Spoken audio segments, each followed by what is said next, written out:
j'ai revendu mon groupe.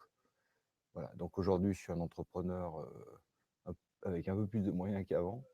Depuis 2010, je transfère un peu mon savoir-faire dans des écoles de commerce ou auprès de créateurs d'entreprises. Et puis, je me suis aussi occupé en tout, puis maintenant complètement partie du programme mentorat de l'incubateur. Voilà. Alors, je vais vous parler de choses que j'ai vécues, puisque c'est un peu le côté témoignage que je dois faire. C'est court, 2 heures. Donc, bien sûr, vous m'interrompez quand vous voulez, mais j'ai essayé de réduire. Bon, si on ne voit pas tout, on ne voit pas tout. J'ai choisi donc de vous parler surtout de ressources humaines et un petit peu de management. Mais j'ai mis quand même au premier, penser le qui avant le quoi, parce que je pense que c'est la seule façon de réussir. Voilà. Alors, pour parler, ceux qui sont à l'extérieur n'ont pas cette slide. J'ai voulu quand même en 5 minutes vous dire juste, bon, parler de RH sans parler du créateur, c'est un peu difficile. Donc, je vais vous parler du créateur, fondateur. Il y a beaucoup de qualités qu'on demande à un créateur fondateur. J'en ai vu beaucoup puisque je suis business angel et que je vois beaucoup de pitch et beaucoup de gens passer dans les incubateurs. J'ai quand même une petite idée sur les 3 qualités fondamentales pour réussir. Et la première que je mettrais vraiment avant tout, écouter et s'adapter. Tous les succès que j'ai vus sont des gens. Alors, c'est des qualités qu'on a ou qu'on n'a pas forcément. Dans tous les cas, il faut les développer.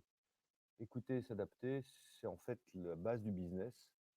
Un chef d'entreprise qui n'écoute pas, il est sûr de se planter. On en voit beaucoup qui arrivent en disant j'ai le service et le produit parfait. C'est jamais le cas.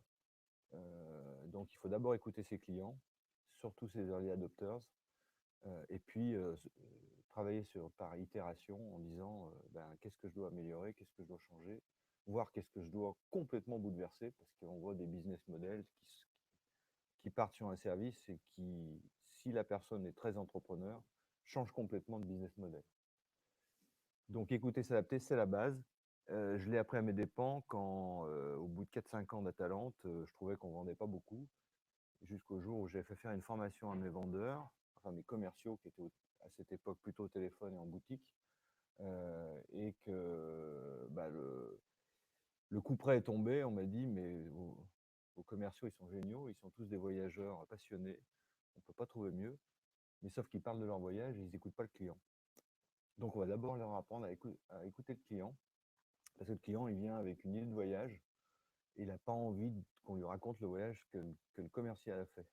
Et puis, éventuellement, à la fin, quand il a signé, on peut lui raconter une petite anecdote pour lui faire plaisir. Et on a complètement inversé le processus et ça s'est beaucoup mieux passé. La deuxième qualité que je pense qui est vraiment fondamentale, alors celle-ci, écouter, s'adapter, c'est la number one. Ceux qui ne l'ont pas, ils ne réussiront pas. C'est quasiment sûr. S'entourer, ça facilite beaucoup les choses. Il y a des gens qui savent utiliser leur réseau, développer leur réseau.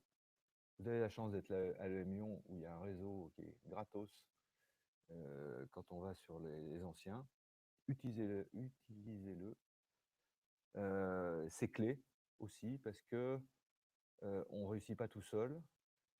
Et quand on a la bonne personne au bon endroit, que ce soit un client, un futur investisseur ou un conseiller, ça aide beaucoup à éviter des âneries. Donc, plusieurs fois dans ma carrière, j'ai eu au bon moment la personne qui m'a raconté l'histoire que j'attendais et qui m'a fait changer d'opinion. Ou, je peux vous citer aussi le patron de saranza.com, qui vous connaissez peut-être le site internet chaussures, qui devait racheter cette entreprise, parce que c'est pas lui qui l'a créée, pour environ 1 million d'euros. La veille de la signature, il devait signer le vendredi, alors il était à fond dedans. La veille de jeudi, le plus gros de ses investisseurs, ou 2 des plus gros de ses investisseurs, pour quelque chose comme 700 000 euros, ils m'ont dit qu'ils ne suivaient plus. Et grâce à son réseau, il a passé le week-end à passer des coups de fil. Le lundi, il avait retrouvé les 700 000 euros. Ça, c'est un bon réseau. Mais il n'y croyait pas. Il a quand même fait jouer la chaîne et il a trouvé l'argent le lundi. Bravo. Donc un réseau, c'est toujours utile. Et quand vous êtes débutant, quand on est en start-up, c'est vraiment facile d'ouvrir son réseau. J'ai été estomaqué, moi, par des jeunes, créateurs qui, par un tweet, rencontraient des gens. J'aurais jamais cru que ça soit possible. Je connais une start-up où j'étais au comité stratégique qui a rencontré Francis Ford Coppola par tweet, qui est devenu un investisseur. S'il m'avait dit: «Je voudrais bien rencontrer Francis Ford Coppola», j'étais vraiment incapable de leur trouver une solution. Ils ont envoyé un tweet, le gars était intéressé, il a répondu et ils l'ont vu au CES de Las Vegas. Donc n'ayez peur de rien, allez-y. Troisièmement, s'organiser. Pourquoi? Ça paraît un peu trivial, mais quand on est et entrepreneur et chef d'entreprise, on est toujours débordé. Vous serez tout le temps débordé. Donc c'est pas une litote de dire qu'il faut prioriser les choses. Vous avez tous appris que le 20-80, c'est-à-dire 80 des choses qu'on fait, enfin 20 des choses qu'on fait, entraînent 80 de bienfaits. Donc triez, triez, triez, triez et ne faites alors il ne faut pas confondre ce qui est urgent et ce qui est important. Quand j'ai eu moi j'ai la chance d'avoir connu, historiquement l'arrivée des mails. J'ai très rapidement été complètement noyé par les mails, qui sont un outil, remarquable et jusqu'au jour où j'ai décidé de me faire des cases, heu, important et urgent, important, moyennement important, urgent, mais pas important et le matin, je triais mes mails. Heu, pendant toute ma carrière, les importants et urgents, c'est le truc de toute façon, il faut tout lâcher pour le faire. Nous, c'était, il y a un mort à l'autre côté de la terre, faut s'occuper de la famille. On lâche tout, c'est très rare, mais ça arrive. Donc j'oublie ça. Ça arrive, c'est rare. L'important, c'est les trucs de fond qu'il faut beaucoup réfléchir, qui sont souvent stratégiques et qu'on a un peu tendance à toujours reporter parce que c'est compliqué. Bah, c'est ça dont il faut s'occuper en arrivant. Heu, Moi, je me suis occupé toujours des choses importantes et toujours le matin et en fermant mon bureau et mon téléphone. Heu et vous pouvez pas savoir le bien que ça fait quand à 10 h ou 11 h, vous ouvrez la porte du bureau en disant: «Pouah, j'ai bien avancé là-dessus». Ça, il faut tout le temps mettre en priorité et avancer coûte que coûte. Le moyennement important, je peux vous dire que moi, j'en ai pas fait un dixième. Et puis il y en a 4 dixièmes que j'ai délégués et il y en a 5 dixièmes que j'ai pas fait.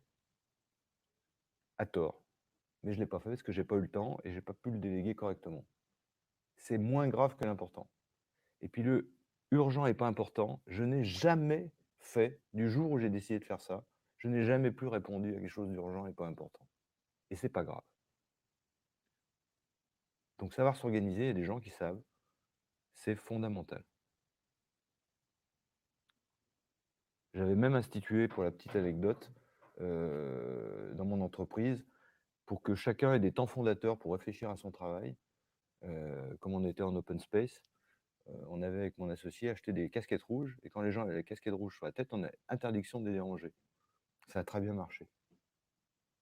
Alors il ne faut pas être en permanence en casquette rouge, hein, mais en tous les cas, même la personne qui faisait les factures, 2 heures ou 3 heures par semaine, elle avait sa casquette rouge et personne n'avait le droit de lui dire quoi que ce soit, elle réfléchissait. Il en sortait beaucoup de choses.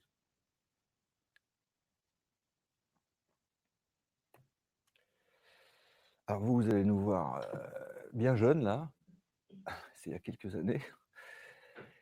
Alors bon, les slides, elles sont plus pour un cours qui dure plus longtemps, mais donc je vais pas vous poser les questions, je vais passer un peu vite. Je vais vous parler de création et d'association parce que moi j'ai créé mon entreprise à 2. Donc se posait la question puisque j'étais dans le voyage au départ, on n'avait pas un sou, hein. Mon capital de départ a été emprunté à mes parents et à mes amis. Heu, Comme il fallait que je sois à la fois sur le terrain, quand on avait les premiers groupes pour se payer et au bureau, j'ai rapidement compris que j'avais du mal à démarrer tout seul, que j'aurais du mal à démarrer tout seul. J'ai cherché un associé. dans le cadre du premier programme Startup de l'EM Lyon, donc c'est il y a longtemps. Et à côté de moi, il y avait Christophe que vous voyez là, qui était aussi un créateur d'entreprise, qui avait un projet complètement différent d'Atalante, puisque lui, il voulait s'expatrier aux États-Unis pour vendre de la gastronomie française par cassette vidéo. Donc voilà, on a cherché pendant 3-4 mois des associés qu'on n'a pas trouvés, et à la fin, on s'est associés ensemble. Il y avait 2 projets, il y avait 2 personnalités fortes. On a beaucoup réfléchi quel type d'association on pouvait trouver entre nous. Les professeurs de l'école nous disaient 50-50, c'est la pire des conneries. Ils avaient raison. Donc on a pris du temps. On s'est mis au vert, on a essayé de se connaître. On a partagé des courses en montagne et un peu de cheval parce que lui était moniteur d'équitation. On a laissé les 2 projets au même niveau, même si aujourd'hui, enfin Christophe le sait, si ça avait été son projet, je crois que j'y serais pas allé. Et on a beaucoup, beaucoup parlé, on s'est fait même graphologier, on a parlé de nos valeurs. Et c'était pas un travail inutile, parce qu'on a appris un peu à se connaître. S'associer, c'est aussi partager des valeurs en commun. Si vous avez des valeurs complètement opposées à vos associés, c'est quand même compliqué. Finalement, je lui ai proposé, donc c'est Atalante qui a gagné, le projet Atalante à l'époque, je lui ai proposé de partir à 51% dans l'aventure, enfin moi à 51% dans l'aventure, lui à 49%, et puis un contrat qui prévoyait, si pendant 3 ans on s'entendait bien, je lui refilais les 1% et on partait à 50-50 au bout de 3 ans. Et si on ne s'entendait pas, il y avait même une formule de calcul pour le dédommager. Donc on a quand même bossé dessus. Et ça a été super. Et au bout de 3 ans, comme on s'entendait bien, je lui ai filé 1% et on a été à 50-50. Donc aujourd'hui, je ne peux pas dire que 50-50, c'est effectivement un truc très dangereux que je ne conseille pas. Par contre, si vous avez un associé, lui, si je ne lui avais pas proposé ça, je pense qu'il ne serait pas allé dans l'aventure. Donc je n'avais pas le choix. Il s'asseyait sur son projet dans lequel il avait travaillé pendant 3-4 ans. Donc il fallait qu'il ait une grosse motivation. Par contre, prenez des précautions extrêmes. On a beaucoup, beaucoup de problèmes dans les incubés d'associations qui se passent mal. Beaucoup, beaucoup. Donc, allez-y prudemment, mais je n'exclus pas le 50-50. J'exclus complètement le 33-33-33. Ça, c'est une catastrophe. Parce qu'à 3, il y a toujours des frustrations. Donc le jour où il faut c'est toujours terrible. C'est 2 contre 1 et l'autre, c'est le malheur de sa vie. Donc ça, c'est assez désagréable. J'exclus aussi le 49-49 et 2% aux copains en commun des 2. C'est la pire des choses.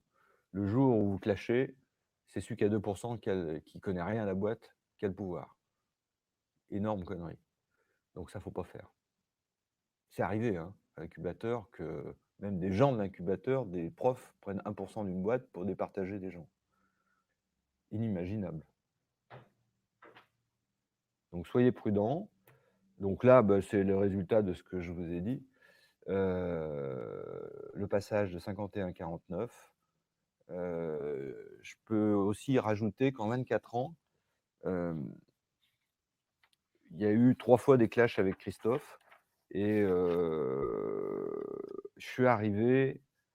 on est arrivé à se mettre d'accord sur une stratégie avec l'aide d'un coach, qui était un ami commun, un formateur. Mais il vaut mieux faire ça que quelqu'un qui soit impliqué dans le capital. On l'a payé leur cher, donc ça nous forçait à aller prendre une décision rapidement. Mais il nous a beaucoup aidés.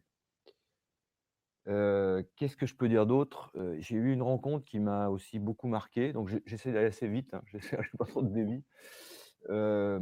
Qui m'a beaucoup marqué. J'ai eu la chance de rencontrer Gérard Pélisson et Paul Dubrul, qui sont les fondateurs de Accor. Ça, c'est plus une start-up, c'est une entreprise mondiale. Lors d'un déjeuner de chefs d'entreprise. Et je leur expliquais un peu les problèmes qu'on avait de temps en temps avec Christophe à 50-50, quand on campait sur notre stratégie et qu'elle n'était pas la même si souvent on arrivait quand même à un consensus très rapidement. Et là, j'ai eu une réponse extraordinaire, donc je vais en faire partie. Eux, ils avaient eu exactement la même chose parce que ces 2 têtes, ont créé Accor à 50-50. Alors, ils ne sont pas restés longtemps majoritaires parce que Accor, ça prend énormément de capitaux. Donc ils ont fait rentrer des investisseurs, mais ils sont toujours restés égalitaires. Et le jour où ils sont sortis, à 60 et quelques années, ils avaient entre 1 et 2 chacun, mais exactement la même somme chacun. Alors bien sûr, quand on a même 2 de Accor mondial, ça va, mais ils sont toujours restés à égalité. Et ils m'ont dit: «On a eu une réflexion qui a été extraordinairement pertinente, c'est que l'un et l'autre, avec nos égos, surdimensionnés, quand il y en avait un qui passait sur un média plus que l'autre, ça foutait les boules à l'autre. Donc pour résorber ce problème, on a décidé une chose, on a une personne qui s'occupe de la com, elle fait comme le CSA, quand il y en a un qui a passé une page avec sa tête, dans le Figaro ou Mag, le coup d'après, si c'est le Nouvel Obs, c'est l'autre. Et on a exactement la même exposition médiatique. Et depuis, on n'a plus de problème. Et ça fait sens pour moi parce que je revenais d'un voyage, je sais plus où, que j'avais accompagné, c'était quand même un peu le début et je vais embrasser mes parents et ma mère me dit, «Putain, c'est super, hein, on a vu, putain, quoi, il y a Christophe, il est passé sur FR3 avec le maire, on n'entend parler que de lui, hein». Bon, imaginez, quelque part, j'avais vraiment, vraiment les nerfs, même si c'était inconscient. Je peux pas dire que j'avais les nerfs comme ça, mais j'en voulais pas à Christophe. Et ça fait complètement sens et on s'est appliqué ce que faisait Dubrul, alors à notre petit niveau et ça a toujours bien fonctionné. Donc ne mésestimez pas, ce n'est pas qu'une association, je dirais, la force destructrice du pouvoir est en marche. Quand vous êtes patron, il y a beaucoup d'ego, il y a beaucoup d'enjeux, donc même si vous êtes les meilleurs amis du monde, prévoyez ça, anticipez. Heu Bien sûr, la confiance, elle se construit, mais il vaut mieux le prévoir et aussi, on a utilisé un peu, voire même assez souvent le MBTI. Je ne sais pas si vous connaissez le Myers-Briggs Type Indicator là. J'espère que vous avez vu ça en cours parce que je ne vais pas vous l'expliquer. On l'a fait d'abord, entre Christophe et moi et c'était très intéressant parce que même si on a les mêmes valeurs, on n'est pas du tout les mêmes personnes, et qu'on comprend que la différence de là naît, la créativité, mais que souvent on a les boules parce que l'autre il a pas les mêmes qualités que vous et qu'il faut les accepter. Moi je suis quelqu'un qui arrive en général à l'heure, Christophe est quelqu'un qui arrive tout le temps en retard. Il y a quelque chose qui m'énerve absolument et outrageusement, mais en fait c'est dans ses gènes et à côté de ça, il est hyper créatif, sans doute plus que moi, il faut apprendre, à l'accepter et ça aide beaucoup le MBTI. Nous, on a aussi co-construit des pairs dans les cadres de notre entreprise quand on avait des missions, de mettre plutôt des introvertis avec des extravertis que 2 introvertis ou 2 extravertis. Et ça marche bien. Donc le MBTI, c'est pas complètement inutile quand vous avez une organisation. Donc ouais, c'est une technique, il y en a d'autres, hein. Mais en tous les cas, dans les associations, c'est à la fois la difficulté, c'est à la fois la richesse de 2 regards ou de 3 regards. Mais c'est pas simple. Donc il vaut mieux un seul fondateur. S'il y en a 2, il vaut mieux un qui est vraiment la majorité. Mais ça n'exclut pas, nous, d'arriver à 50-50 puisqu'on a vécu comme ça pendant 25 ans.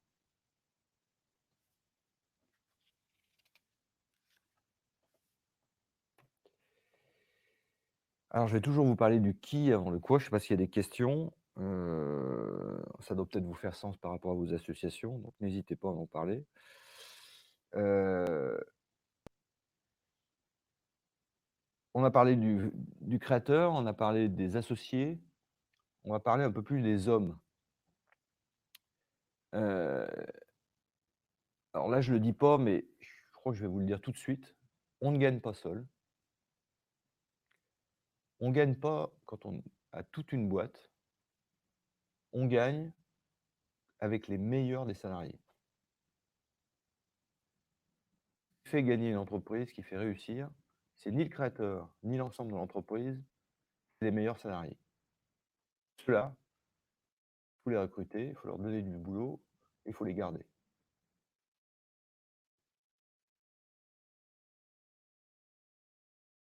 On va y revenir. Je vais vous parler d'abord de leadership. Alors les formes à éviter, on en a déjà parlé, donc je ne vais pas en parler. Sur le leadership, je dirais rapidement, il ne faut pas confondre autorité et autoritarisme. On voit beaucoup de chefs d'entreprise autoritaires. Ce qui est important, c'est d'avoir de l'autorité. Quand on est jeune, c'est pas toujours facile de l'acquérir. Ça s'acquiert au fil du temps, aussi parce que si vous êtes très compétent dans un domaine, vous avez plus d'autorité que les autres. Mais c'est quelque chose qui se gagne. On a un peu trop tendance à dire, à confondre les deux. Moi, l'autorité, je l'ai gagnée et on m'écoutait parce que, au fil des ans, c'est moi qui ramenais les plus gros contrats. Je reviens à la première des qualités de l'entrepreneur. Écouter, ça veut dire faire du business. On peut avoir un très bon directeur commercial. Si on est ingénieur et qu'on ne veut pas faire de vente, il ne faut pas monter une entreprise. Ce n'est pas la vente au sens négatif du terme. On n'est pas là pour vendre au porte-à-porte. Par contre, un chef d'entreprise, un entrepreneur, il doit se vendre auprès de ses associés, il doit se vendre auprès de ses banquiers, il doit se vendre auprès de ses clients, il doit être un moteur. Donc, si vous ramenez les plus gros contrats, vous avez une autorité énorme. Si vous n'êtes pas capable de le faire, ça ne marche pas. Donc, pour moi, c'est ça le leadership. Ce n'est pas le côté charismatique.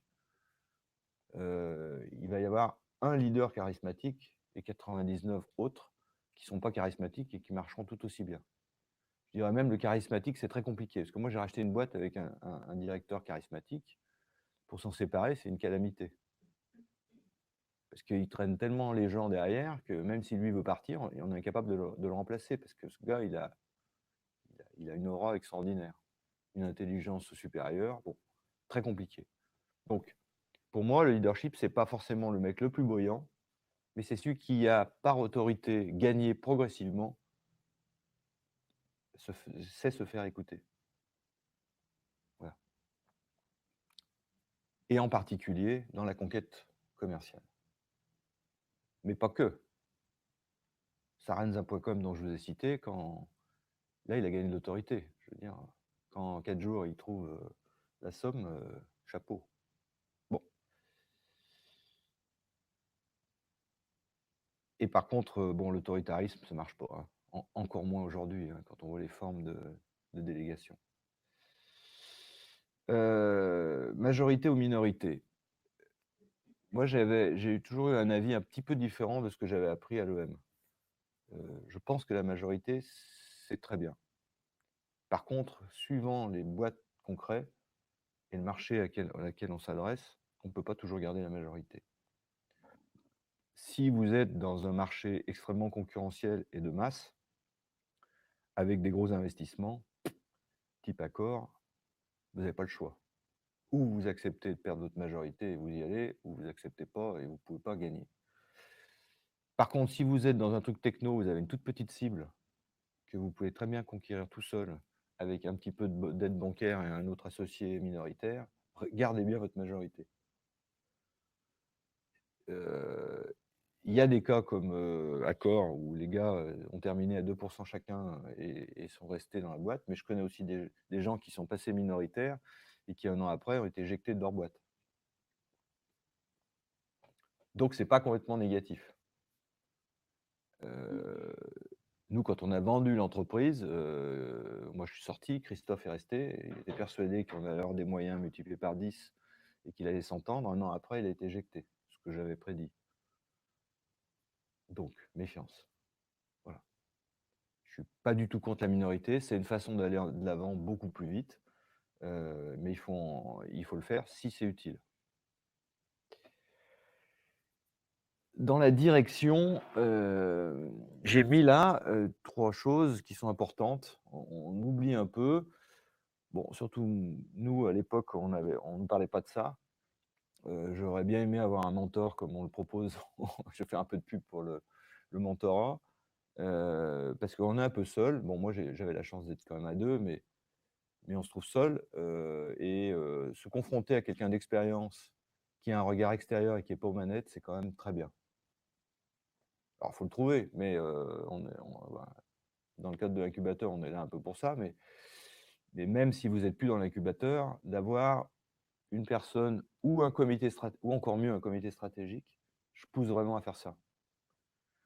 Pourquoi? Parce que, bah, une fois tous les trimestres, vous êtes avec des problèmes, chauds, vous êtes ramassé 2-3 tartes dans la figure et de le raconter à un comité d'experts bienveillants, parce que ces gens-là, en général, si c'est des gens qui ont déjà une carrière, qui sont tout contents de venir voir un jeune start-upper et de l'aider, pas forcément en étant payés. En général, ils le font bien gratuitement et bien bénévolement, et bah, c'est très agréable. Parce que si vous savez écouter, vous apprendrez beaucoup de choses de ça. Faut pas C'est vous qui prenez les décisions.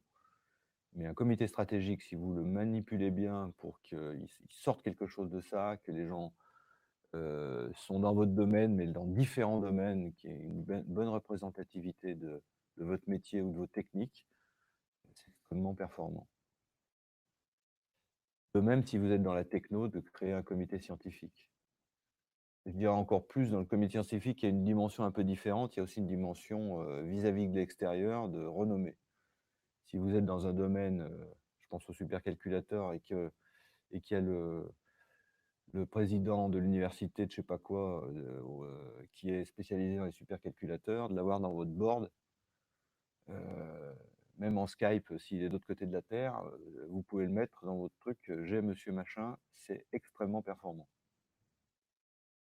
En dehors du fait que de se faire un comité scientifique, c'est un peu comme le comité stratégique, on pose des questions scientifiques à des scientifiques qui sont très contents de vous répondre, et vous êtes la tête dans le guidon, donc vous voyez pas forcément tout, et surtout quand on a la tête dans le guidon, on s'exclut un peu de la modernité scientifique ou de la modernité, du business.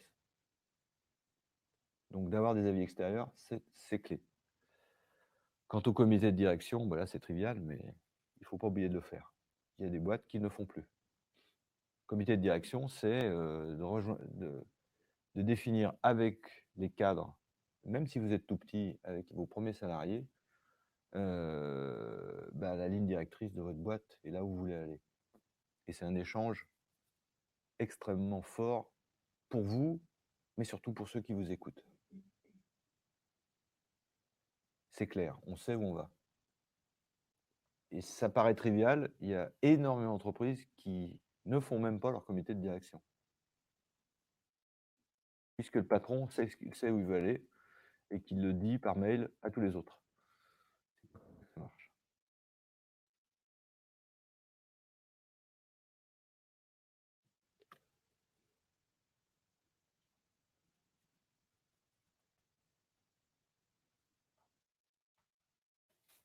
Alors parmi, le qui avant le quoi, vous allez être vite confronté à ça, il y a l'art de recruter. C'est un art.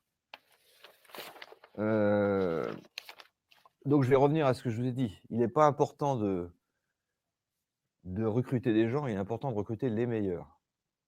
Et ça, c'est pas facile. Et encore moins de les conserver. Mais c'est clé. Souvent, je dirais dans une entreprise, de 50 personnes, enfin moi j'ai connu jusqu'à une centaine de personnes, les 10 meilleurs, de vos salariés font la richesse de votre boîte. Ceux-là à quels il faut penser sans arrêt. Heu, alors vous allez me dire recruter c'est pas simple. Oui, surtout qu'en général, les premiers recrutements, peut-être même un stagiaire, parce que vous recrutez un stagiaire quand vous êtes tout seul, bah, c'est clé, parce qu'il y a une chance qu'il reste avec vous, donc ça devient un recrutement important. Heu, mais souvent même le premier salarié ou les premiers salariés, oubliez pas, savoir s'organiser. On est en plein dans le business, on est complètement noyé de boulot, on arrête tout juste à se payer, et puis d'un seul coup, on s'aperçoit qu'il faut qu'on recrute. On n'a pas les sous, mais on n'a pas le choix. Donc on va essayer de trouver quelqu'un qu'on va mal payer, qu'on va entraîner par la passion, et il faut trouver le bon, et on n'a pas de temps. Donc rappelez-vous les priorités, bah, d'un seul coup, on arrête le business et on se met à fond sur le recrutement. Ça devient la priorité et tant pis s'il y a 1 ou 2 clients qui sont pas contents. Tant pis, une chose qui n'était pas prioritaire devient prioritaire, donc elle passe avant toutes les autres et là, on se met à fond dans le recrutement. Alors, pour recruter, bah, déjà, il y a des métiers qui attirent plus que d'autres, ça, c'est à vous de voir. Maintenant, il y a quand même des méthodes assez modernes pour avoir on peut se faire aider quand même dès qu'on a quelques sous par des spécialistes parce que franchement, si vous avez des centaines de propositions, de trier les gens, c'est pas facile. Bon après si vous en avez 3, vous pouvez le faire de vous-même, mais bon. Heu, Moi j'ai mis, ce que je recherchais en général, quel que soit le poste, mais ça, je les ai cités pour vous dire que moi j'avais quand même des critères. On voit aussi une chose, on recrute toujours au moins à 2. On recrute pas tout seul. À part quand peut-être au départ, quand vous êtes encore tout seul dans l'entreprise, mais même vous pouvez vous faire aider par votre mentor ou je sais pas qui. Dans tous les cas, ayez 2 regards par rapport à une personne. C'est très difficile de se faire une idée en voyant 2 fois ou 3 fois une personne sur ses qualités. Donc voyez-le à tour de rôle et puis, discutez-en ensemble. Moi, je m'étais mis en général ça, parce que ça correspondait un peu à notre métier. J'aimais bien les gens quand même passionnés de voyage, ça aide. J'aimais bien des gens alors quand je parle d'intelligence, on est tous d'accord, mais quel que soit le niveau de responsabilité, j'aime bien des gens qui face à des tâches un peu complexes, étaient capables de faire, une certaine synthèse, qui avaient le sens de l'objectif. Je testais ça. Je testais aussi l'autonomie et globalement, à part peut-être, des comptables, j'aimais des gens qui avaient un certain art de la parole. Bon, moi, c'était mes critères et je m'étais défini un certain nombre de clés pour trouver ça, mais chacun peut les avoir. Pour moi, c'est pas la clé. Définissez vos critères en fonction de vos valeurs, en fonction de votre boulot, en fonction du poste. Cherchez quand même, de manière rationnelle, si cette personne a ce que vous recherchez. Et le deuxième point est beaucoup plus important et c'est déjà rarement dit dans les cours, c'est travailler avec des gens qu'on aime. Ça veut dire, heu, vous allez travailler en permanence avec des gens qui seront peut-être juste à côté quand vous allez les former juste à côté de vous. Vous allez les voir, plus que votre famille. Donc c'est important de partager des valeurs avec eux, d'apprécier ces personnes. Moi, je me posais toujours la question, soit au moment où j'allais prendre une décision entre 2 ou 3 personnes, soit à la fin des périodes d'essai. Est-ce que cette personne que tu vois matin et soir toute la semaine, si tu la rencontres avec sa femme, à Carrefour Market le samedi, c'est le jour où tu travailles pas, avec ta femme, et que tu le vois de l'autre côté, est-ce que tu changes d'aller parce que tu as pas envie de le revoir parce que tu l'as vu toute la semaine? Ou est-ce que tu vas vers lui avec grand plaisir pour lui parler une fois de plus? Rien que ce petit truc me permettait de choisir, en général. Et vous avez compris que ceux qu'on apprécie et qu'on a envie de voir même le week-end parce qu'on les a vus toute la semaine, c'est des bonnes personnes avec qui travailler. Donc posez-vous la question, quand vous commencez à en avoir marre de quelqu'un, que vous commencez à grommeler dans votre coin, et bah, séparez-vous vite de lui. C'est pas la bonne personne.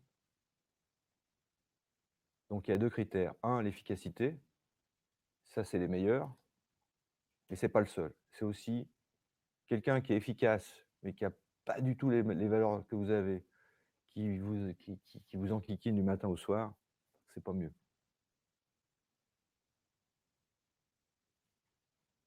Ça peut paraître quelque chose de feeling, moi ça m'a paru quelque chose d'extrêmement important. Et à contrario, j'ai mis la troisième solution, le 3e item, c'est se séparer au plus vite des moins bons. Parce qu'on a tous connu ça. C'est pas évident.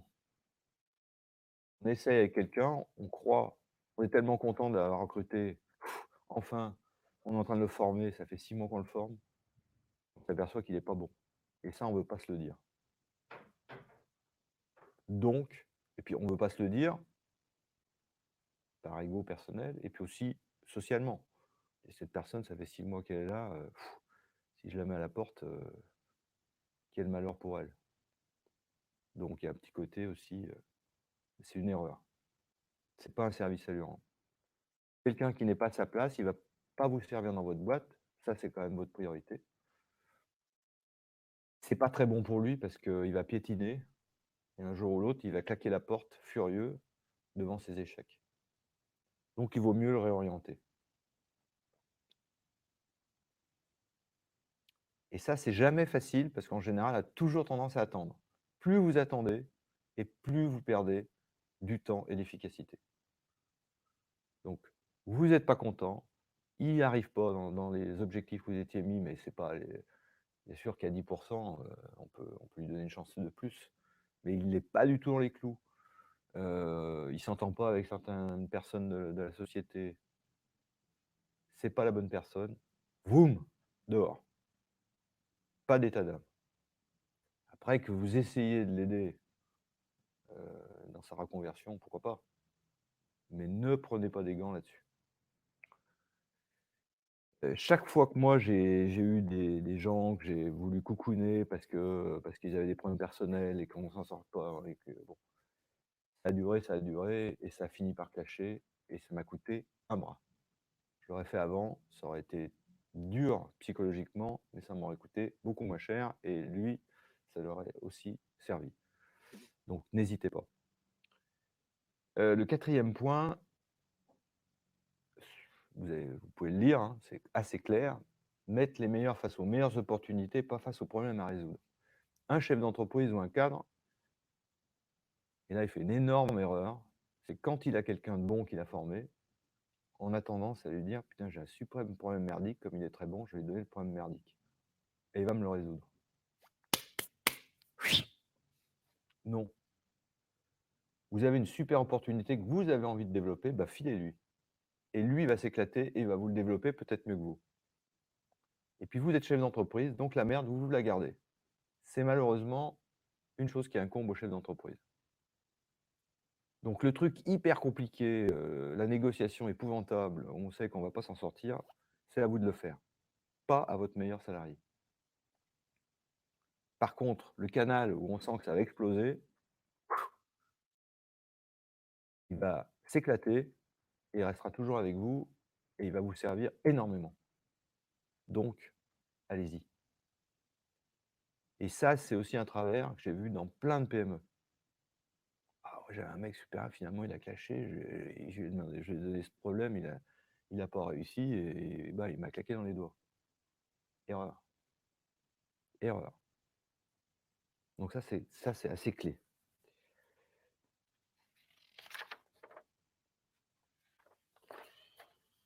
Alors je vais vous donner quelques anecdotes, on a le temps encore. Hem, Au bout de 5 6 ans, je ne me rappelle plus exactement, mais c'était dans ces eaux-là, j'avais un chef de projet Afrique, sur ma première société, qui était un ami. On partageait plein de choses, même en week-end. Et du jour au lendemain, il a quitté la boîte en passant à la concurrence. J'ai rien vu venir, rien. J'ai pris une calotte terrible. Ça a coûté très cher à l'entreprise. Et pourtant, j'étais persuadé que tous les gens qui travaillaient étaient très heureux dans ma boîte. Donc ne vous croyez pas plus fort, ça arrive. Ce jour-là, j'ai marné parce que du coup, ma priorité, ça a été de reprendre son et j'ai laissé tomber plein de trucs. Donc ça a coûté très cher à la boîte. Sachant qu'en plus, c'était quelqu'un d'assez secret, donc il avait ses petits secrets qu'on n'a jamais pu retrouver et qui sont passés à la concurrence. Donc vous voyez le mal que ça peut faire. Heu, Comment j'ai résolu ça? Après ça, je me suis plus jamais fait avoir. J'ai eu la chance, un peu comme pour Dubrul et Héa, d'aller à une réunion de chefs d'entreprise. Enfin, c'est plus une réunion, c'est une sorte de conférence où il y avait Michel Leclerc, le fondateur de Decathlon, qui a rien à voir avec la famille Leclerc, mais qui est quand même le fondateur de Decathlon et qui a plutôt à voir avec la famille Auchan. Superbe réussite. Et ce Michel Leclerc nous présentait, un certain nombre de stratégies qu'il menait, chez Decathlon. Et bah, pareil, au cours du repas, j'étais pas très loin et je lui ai dit: «Bah, Vous avez parlé, de l'homme, de l'homme, de l'homme, oui, mais moi j'en ai un, en qui j'avais une confiance absolue, et qui s'est barré à la concurrence, ça m'a coûté très cher. Qu'est-ce que vous faites pour contrer ça, quoi? Parce qu'à Decathlon, il y a quand même ça rentre, ça sort, bon. Il dit: «Bah, j'ai un remède imparable, est-ce que vous faites des entretiens?» Alors je lui dis: «Bah oui, entretien annuel», et il me dit: «Ouais, mais entretien annuel, ça sert à rien, ça c'est légal. Est-ce que vous faites d'autres entretiens?» Je lui dis: «Pas spécialement, mais bon, moi je les vois quand même», donc je lui dis: «Mais moi j'ai quand même institué», alors il me dit: «Ça c'est bien, c'est qu'il y a des échelons hiérarchiques, c'est-à-dire que je considère qu'on ne peut pas s'occuper de plus de 4 à 5 personnes. Donc quand j'ai 4, enfin 2, 3 ou 4 ou 5 personnes, que je dirige, et qui commencent à être autonomes, je il y en a un que je prends et que je crée un échelon hiérarchique pour que ne jamais avoir plus de 4. J'ai jamais eu même 5 personnes, 4 personnes en ligne directe. Et après, bah, l'échelon hiérarchique, fait la même chose que moi. Donc je lui dis: «Ça, c'est très bien, mais c'est pas suffisant. Heu, je vous reparle d'entretien. Nous, chez nous, on fait des entretiens mensuels». Donc je regarde, je lui dis: «Mais attends, mais c'est énorme de faire des entretiens mensuels». Il me dit: «C'est énorme.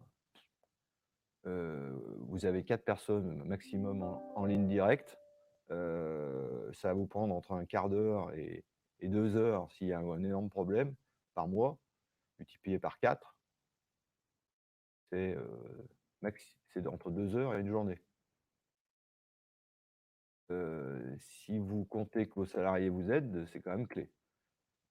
Et alors je lui dis: «Bah, oui, effectivement». Il me dit: «Donc nous, les entretiens mensuels, le supérieur et les cadres en dessous ou les autres en dessous, c'est marqué dans leur agenda, on ne peut pas les changer. C'est en général à l'arrivée le matin au café et c'est très structuré». Je lui dis: «Ah oui, mais alors comment vous faites?» Il me dit: «C'est très structuré, on arrive et je leur demande comment ça va et je les écoute. Mais je le fais tous les mois et si vous faites ça, ça marchera». Et effectivement, ça marche. Même des gens avec qui vous travaillez 24/24 à côté de vous, dans le même bureau, et ben vous les voyez au café, en tête à tête, individuellement, et vous leur posez la question: «Comment ça va?» Donc 9 fois sur 10, il dira: «Ça va très bien, super». On parle de la pluie et du beau temps. Et puis une fois sur 10, ça va pas. Et c'est là que vous évitez ce qui s'est passé avec mon gars. Alors ça va pas pour multiples raisons, mais dans l'entreprise, il y a toujours des cas où ça va pas. Ça peut être quelqu'un qui vous demande une augmentation, ça fait 5 fois, que vous avez du mal à lui donner. Et quand il vous commence à vous dire, l'entretien mensuel: «Dis donc, ça fait 5 fois que je te demande une augmentation et pour l'instant, bah, ça veut dire, je vais pas tarder de me barrer». Ou «Comment ça va?» «Bah, ça va pas, j'ai ma femme qui a un cancer». Bah, OK, on en parle. Comment on peut organiser ton poste de travail pour que, pendant cette période terrible de ta vie, l'entreprise participe à tes problèmes? Ça va pas, j'évolue plus, j'avais postulé, c'est pas moi qui ai eu le poste. Ça arrive très souvent. Vous avez 3 personnes qui postulent à un poste supérieur, vous devez en choisir un. 2 autres, ils sont archi frustrés. Ceux-là, vous faites des entretiens mensuels. Parce qu'il y en a un de temps en temps qui va être quand même content de son sort, mais en général, ils ne sont pas du tout contents de leur sort. Donc ils commencent à chercher ailleurs. Donc là, il faut parler. Et puis quand les gens vous disent: «Mais de toute façon, oui, il y a ça et que moi je peux pas leur offrir ce qu'ils veulent», bah, vous les accompagnez à la sortie. Quelqu'un qui part en bienveillant, c'est pas du tout quelqu'un comme quelqu'un qui part en claquant la porte. Je peux vous donner plein d'exemples. Moi, j'ai un exemple de quelqu'un qui avait été accompagnateur pendant de nombreuses années pour Atalante, qui est devenu un cadre, qu'un jour j'ai pas pu faire monter au niveau qu'il espérait, parce que je pense qu'il n'en avait pas les. Il m'a dit: «Je veux créer une boîte».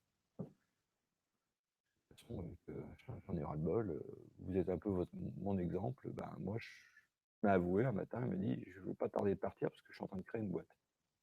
Bon, on parlait. super. Et on en a parlé. Sa boîte, c'était pas un projet génial, c'était pas très structuré, donc qu'est-ce que j'ai fait? Je lui ai aidé un peu à structurer, il a accepté et puis surtout, je l'ai introduit à l'incubateur de l'EM Lyon. Il a été super content. Il a fait l'incubateur, ça s'est bien passé, sa boîte a été créée et devinez quoi? Il va me demander si on pouvait être associé minoritaire dans sa boîte et on a gardé d'excellentes relations. Alors que c'est quelqu'un qui me pourrissait parce que je lui avais pas donné, le poste qu'il souhaitait.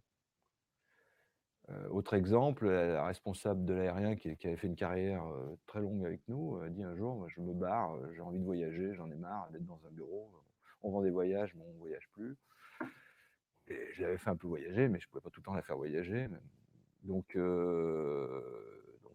a discuté et elle souhaitait partir, faire un break, elle avait aussi des problèmes de cœur. Donc on lui a trouvé, chez un de nos prestataires, de partir, faire de l'aide au tiers-monde, c'était au Niger. Ça tombait exactement ce qu'elle voulait faire. Elle est partie, elle a vécu 3 ans au Niger. C'est devenu en plus notre, à l'époque, on pouvait encore y aller, donc c'était notre, prestataire là-bas, elle est devenue plus ou moins notre prestataire. Et quand elle est revenue en France, elle a cherché un boulot et elle est revenue chez nous. Si on n'avait pas discuté, elle serait jamais revenue chez nous. Et elle serait jamais partie peut-être, là où, on l'a aidée à trouver ça. Donc il y a plein de solutions, mais tous les mois et ça commence, vous êtes entrepreneur, à votre premier employé. C'est pas, quand on en a 100, hein. C'est dès que vous en avez un et ben, vous le voyez tous les mois, autour d'un café et c'est marqué dans votre agenda et vous n'avez pas le droit de le bouger. Ça, je vous garantis que ça marche. Vous n'aurez pas, comme moi, des mauvaises surprises.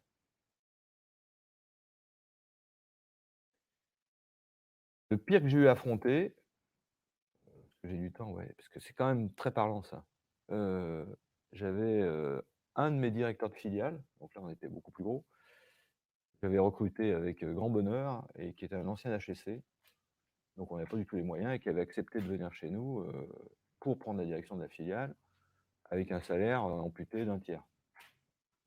Je suis spécialement fier de cette personne avec qui je m'entendais très bien et qui était un mec brillant. Un jour en entretien mensuel, donc j'étais au niveau de la holding et je voyais les directeurs de filiale.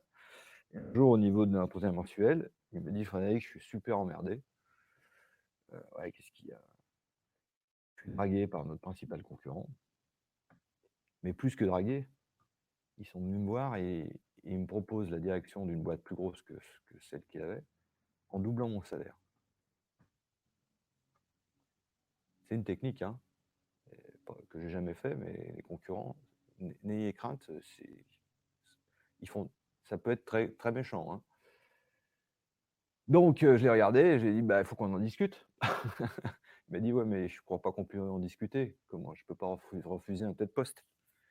Je lui dis: «Ouais, d'accord, mais enfin bon, ils veulent nous tuer en intermédiaire, ça vaut quand même le coup qu'on discute. Donc c'est toi qui fais le budget, tu es autonome, on regarde ce qu'on peut faire et qu'est-ce qui te ferait envie de faire».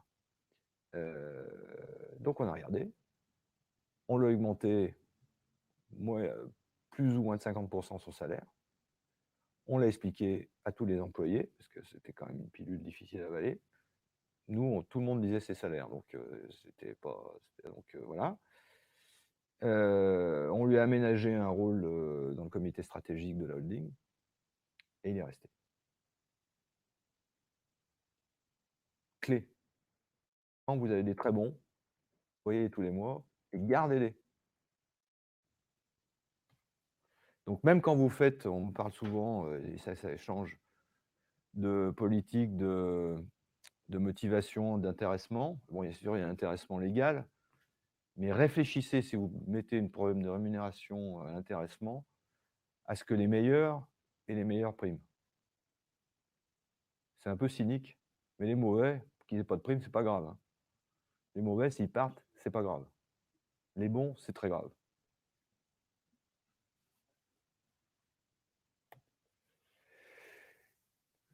3e chose dont je voulais vous parler dans les ressources humaines, c'est savoir déléguer. Il y a malheureusement, et je pense que c'est une vraie qualité, des chefs d'entreprise ou des start-upers, heu, qui ont du mal à déléguer. C'est une qualité de savoir déléguer. Quand je vous ai dit, mettre les meilleurs salariés face aux meilleures opportunités, c'est une façon de déléguer. Si vous déléguez la merde, c'est pas terrible. Heu, alors il faut pas déléguer n'importe comment. Moi, j'ai fait un tableau, qui est issu de différents trucs que j'avais vus, mais on va le commenter rapidement, mais globalement, il faut quand même former la personne. Alors ça dépend à quel niveau vous recrutez. C'est sûr que le gars d'HEC, je vais pas le former, mais j'avais quand même à le former à l'esprit de l'entreprise. Mais bon, heu, quand on recrute en général un débutant, il a la pêche, il croit qu'il va tout casser, mais il connaît pas bien le métier, donc il se prend des tartes, en particulier dans le commercial, et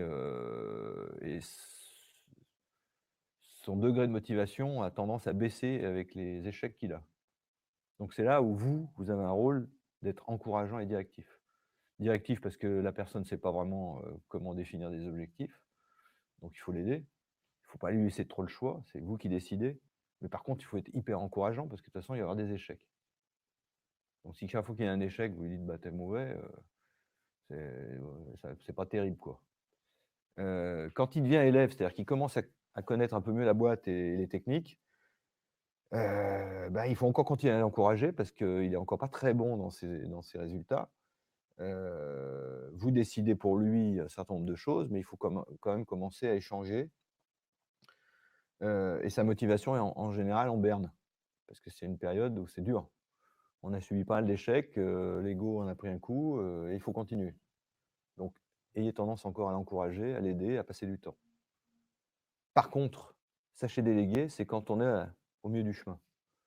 Quand vous sentez que de l'élève, moi je l'ai appelé étudiant, mais bon, on peut l'appeler comme on veut, qui devient suffisamment compétent pour discuter, des objectifs que vous lui mettez, pour discuter, du choix des choses importantes dans son travail. Il faut continuer à l'encourager, mais par contre, il faut lâcher du lest. Et là, la meilleure façon de lâcher du lest, c'est de discuter avec lui de ses objectifs. Dire: «Jusqu'à maintenant, je t'ai toujours mis des objectifs et bah, maintenant, c'est toi qui vas les mettre. Éventuellement, je peux te dire que je suis d'accord ou pas d'accord, mais à toi de t'autonomiser maintenant». Et là, il va commencer, lui, à avoir de la confiance et sentir, parce que tout le monde a envie d'avoir de l'autonomie, que vous lui lâchez les baskets. Ça, c'est difficile. Il y a des gens qui n'arrivent pas à faire ça. Donc j'espère pour vous, j'ai pas de formation dans le domaine. N'oubliez pas que votre rôle de chef d'entreprise, c'est, dans un domaine, d'essayer de faire le mieux que vous pouvez. C'est pas forcément le meilleur non plus, hein, mais vous faites le mieux que vous pouvez. Puis quand vous sentez que ça commence à tourner, que ça devient cool pour vous, passez à autre chose et déléguez cette tâche. C'est le rôle du chef d'entreprise, c'est de toujours recommencer un truc, on ne sait pas comment on s'y prend. Mais moi, quand j'ai changé de commercial d'Atalante à commercial d'une autre boîte, de commercial à chef de produit, il y a des choses que je connaissais rien du tout, de chef de produit à dirigeant d'une filiale, de directeur de la com alors que j'avais jamais fait de com, et quand j'ai commencé à racheter des boîtes, c'était un métier que j'avais jamais fait, j'ai négocié l'entrée d'investisseurs, je l'ai pas délégué, voilà. Donc et puis quand vous avez un expert et ben, alors là, fou, vous lui faites confiance. Vous le voyez en début de saison pour, qu'il vous dise les objectifs qu'il s'est fixés. Éventuellement, vous les discutez. Une fois que les objectifs sont fixés, tout roule. Il peut faire très bien, moins bien, moins bien. Après, vous pouvez vous mettre quelques indicateurs si c'est la cata. Mais en général, si c'est un expert, il viendra vous le dire. Et puis ça sortira d'un entretien mensuel. Donc vous ne le voyez plus. Globalement, il est autonome. C'est dur. Moi, quand j'ai mis la direction, générale d'Atalante, qui était mon bébé, à quelqu'un, c'est dur. Il était capable de le faire. Je le voyais une fois tous les 3 mois, voire tous les 6 mois. Ça fait partie du rôle de votre rôle à vous. Et c'est génial d'avoir des gens bons, autonomes. Et c'est génial pour eux.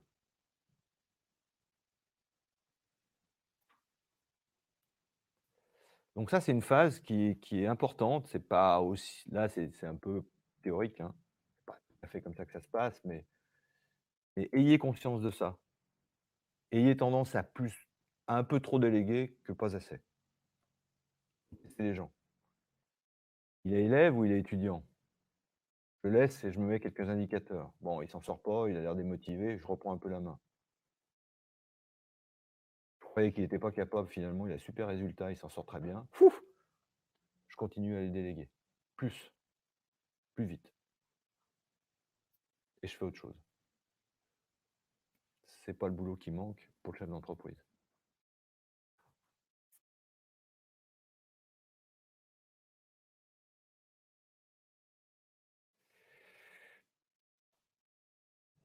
Heu, J'en ai mis qu'un, on va encore parler des hommes, donc c'est vous voyez que j'insiste. J'ai eu 2. Alors il y a des slides que je vous ai pas fait passer. J'ai eu 2 expériences. Une première mauvaise expérience où avec les premiers salariés qui étaient clés, pas celui qui est parti, mais d'autres, qui étaient un peu les early, employés, que j'ai mal payés, qui ont beaucoup bossé, beaucoup donné et avec Christophe, on s'est dit à un moment: «Il faut les associer, il faut trouver des solutions parce que sinon, ils vont partir». On s'est fait aider par un cabinet de consultants, c'était pas une bonne idée parce qu'à l'époque, on n'avait pas trop de sous et ils nous ont plutôt mal conseillés et on les a fait rentrer dans le capital. On avait mal discuté, enfin, le consultant avait mal discuté avec eux ou nous avait mal présenté les choses et ils sont pas rentrés avec les mêmes valeurs, enfin pas les mêmes valeurs, avec les mêmes envies que ce que nous on imaginait qu'ils avaient. Nous, c'était les remercier, les obliger de rester parce que quand ils sont associés, ben, s'ils partaient dans les 5 ans qui venaient, ben, ils gagnaient rien, enfin, sur leurs actions. Par contre, s'ils partaient 5 ans après, on leur achetait leurs actions au prix de la dernière augmentation, donc ils faisaient une bonne plus-value. Donc c'était une opération pour nous patrimoniale pour les remercier de ce qu'ils avaient fait.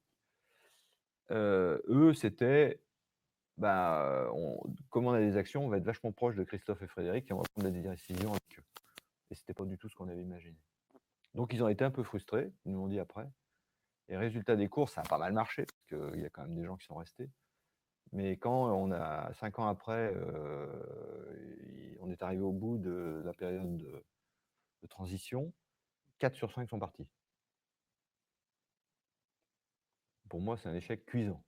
On peut l'appeler comme ça. Alors il y en a un, on savait parce qu'il y en avait un ou deux, ils étaient pas top, top, donc c'était pas très grave et on savait qu'ils allaient partir.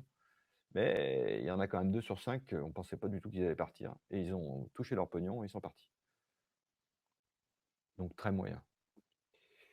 Quelques années plus tard, j'ai eu à faire, la même réflexion, mais là avec des dirigeants ou futurs dirigeants de filiales. Donc des gens clés. Quand je vous parle des meilleurs, là, c'était les meilleurs. Donc il y en avait 3. Un qui était dirigeant de filiale déjà, un qui était directeur commercial et un qui se tâtait, sur prendre une petite boîte, une marque qu'on avait rachetée, la direction d'une petite boîte. On s'est dit: «Bah, ce coup-là, on va pas demander à un coach ni à des consultants, on va essayer de réfléchir avec eux, on va les écouter». Je reviens à mon premier thème, les écouter. Donc on les a fait parler, on leur a dit: «Écoutez, nous, on aimerait bien que vous restiez avec nous dans les 5 ou 10 ans qui viennent. Qu'est-ce qui vous manque?» On les a fait parler, on leur a dit, nous, qu'on était prêts à ouvrir un peu, alors après, je ne vous parle pas des mécanismes, parce que les mécanismes fiscaux, il y en a, ça change sans arrêt. Donc ça, vous faites-vous entourer pour savoir, une action gratuite ou une action gratuite pour une action donnée, et les BSPCE au niveau des start-upers, mais bon, il y a d'autres systèmes. Ce qu'il faut trouver, c'est le meilleur système. Heu, il n'y a pas que les associations dans les actions, il y a aussi effectivement le pouvoir. Parlons de pouvoir et on a laissé ouvert, la discussion. Nous, dans notre esprit, on s'était fait des schémas en disant: «On est capable de leur donner jusqu'à 20 de leurs filiales». Énorme, mais bon, si on peut discuter à 10, ça sera mieux, voilà. Leur donner. qu'ils en payent une partie et puis on les bloquait, un certain nombre d'années, pas aussi longtemps que les autres. Par contre, on avait fait une erreur aussi par consultant, c'est qu'on rachetait les parts automatiquement. Là, on leur a dit, «On rachète pas et si après, il y a une augmentation de capital, bah, vous sortirez quand ça sera le moment opportun». Donc ils prenaient plus de risques sur l'argent qu'ils mettaient. Et ce qui en est sorti, ça a été extrêmement étonnant parce que tous ils se sont dit: «Mais l'autonomie, on l'a ou on va l'avoir dans les filiales. Vous nous faites confiance. Donc avoir des actions dans notre filiale, pourquoi pas?» Mais nous, ce qu'on aimerait plutôt avoir, et c'était un peu la même réflexion que les premiers, c'est que nous, on aimerait, quand vous décidez un truc pour la holding qui structure toutes nos entreprises, bah, nous, on aimerait bien être avec vous et c'est là qu'on aimerait être. Donc quitte à avoir des actions, on préfère avoir des actions dans la holding. C'était pas du tout ce qu'on avait imaginé. On les a beaucoup écoutés et voilà ce qu'on a décidé. On leur a effectivement ouvert des actions dans la holding. Une action gratuite pour une action payée. Ça a été une obligation de durée un peu plus longue que ce que je vous ai dit, parce qu'on avait imaginé 3 ans, on leur a mis 5 ans, c'est pas 5 à 8 ans. Pas d'obligation de rachat. Mais un truc qui a été énorme et qu'on a énormément hésité avec Christophe, je peux vous dire que ça nous a un peu bousculé les tripes, c'est on a créé un comité de direction trimestriel. Vu qu'on était majoritaire, on avait toujours le pouvoir, mais on a dit, dans ces comités de direction trimestriels qui parlent des actions importantes, stratégiques du groupe ou d'une filiale, parce que c'est un truc clé, eh ben, vous êtes à l'égal de Fred et Christophe, c'est-à-dire que c'est un homme, une voix. Vous êtes 3, on est 2. Si les 3 disent non, on ne fait pas.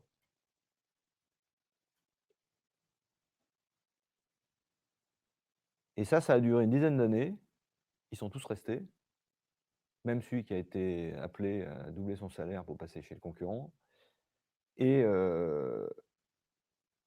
et on n'a jamais été mis en défaut.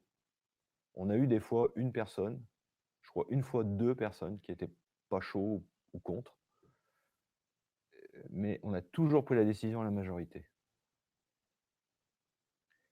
Et quand je dis des décisions, c'est des décisions qui touchent, ils étaient complètement autonomes, mais qu'est-ce que je peux vous donner comme décision? Alors bien sûr, il y a des rachats de boîtes plutôt que, ben, au lieu d'investir, ils réclament tous des sous, mais on a une opportunité de rachat de boîte, bah, du coup, on met pas de sous dans les filiales et on rachète une boîte. Donc c'est un vrai choix stratégique. C'est quand vous êtes directeur de la filiale et que vous avez le budget hyper serré, ça vous fait pas très plaisir de vous dire: «Bah, pendant 2 ans, je continue à avoir le budget serré». Ça peut être ça, mais ça peut être aussi, on avait à l'époque des catalogues. Bon, maintenant, tout le monde est après on est passé complètement sur internet, mais on avait tous des catalogues et la fierté du directeur, c'était quand même de faire le plus beau catalogue. Donc on avait des catalogues somptueux.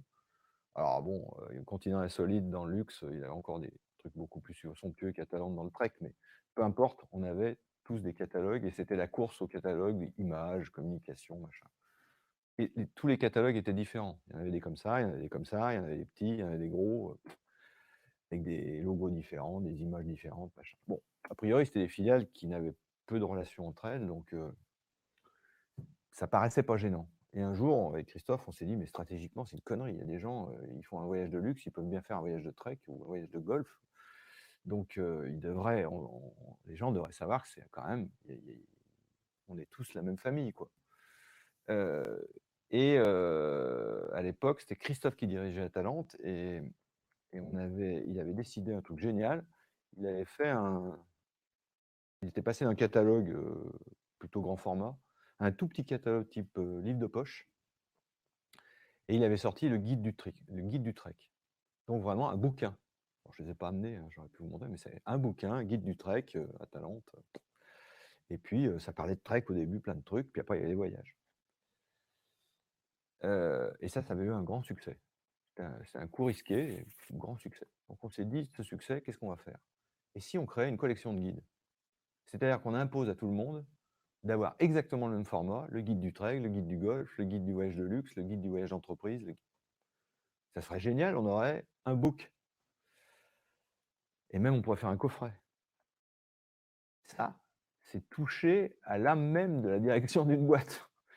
Donc ça fait partie des décisions qu'on a prises. Tout le monde a voté pour. Si on l'avait imposé, ça n'aurait, à mon avis, jamais passé. On en a parlé pendant 6 mois, c'était une super réflexion, les avantages, les inconvénients. Tout le monde a voté et tout le monde a jeté au panier son catalogue qu'il avait mis des années et de l'argent dedans pour faire un catalogue tout bête qui ressemble à un bouquin. Ça a été un immense succès parce que du coup, on a fait aussi une CRM où les clients étaient informés, quand ils avaient des goûts, croisés et on a énormément augmenté le chiffre d'affaires. Ça paraît rien, très décision très difficile à prendre. Donc voilà. Ça, quand j'en parle, souvent les gens disent: «Ouais, vous êtes fous, 3 contre 2, salariés contre pouvoir». C'était hyper riche, hyper riche. Alors, il faut pas faire forcément ça, mais écoutez et faites pas l'inverse de ce que veulent vos meilleurs salariés parce que ça marche pas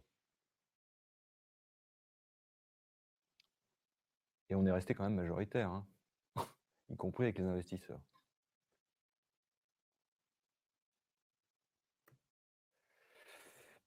Alors, il nous reste combien de temps? 1/2 heure, un peu plus. Voilà, alors je vous ai beaucoup parlé des hommes, hein, c'était quand même un des thèmes principaux, les ressources humaines. On gagne pas sans eux. Ayez bien conscience de ça. Bien sûr qu'il faut quand on crée la boîte, on est plutôt à la recherche de marché et de business. Mais rapidement, si vous voulez vous développer, heu, je vous souhaite d'abord de trouver les premiers business, et de continuer à trouver les plus gros business, mais il faut vous appuyer sur des gens. Il y a que comme ça qu'on gagne. Alors là, je vais vous parler un petit peu d'un autre truc qui on va passer dans la rubrique un peu plus management. J'ai choisi 2 thèmes, donc ça c'est le premier parmi beaucoup, hein, mais 2 heures c'est court.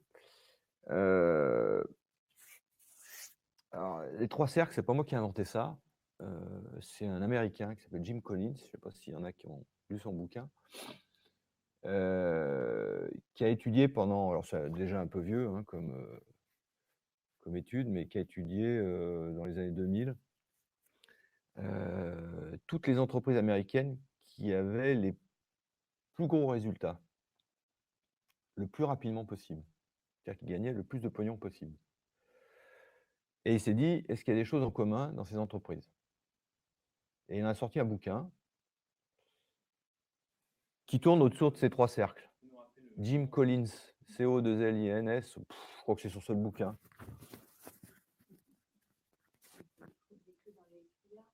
Ouais, ouais, ouais, maintenant je dois être vieux, hein, mais bon. Ouais, je pourrais vous le retrouver, je sais plus comment il s'appelle son bouquin.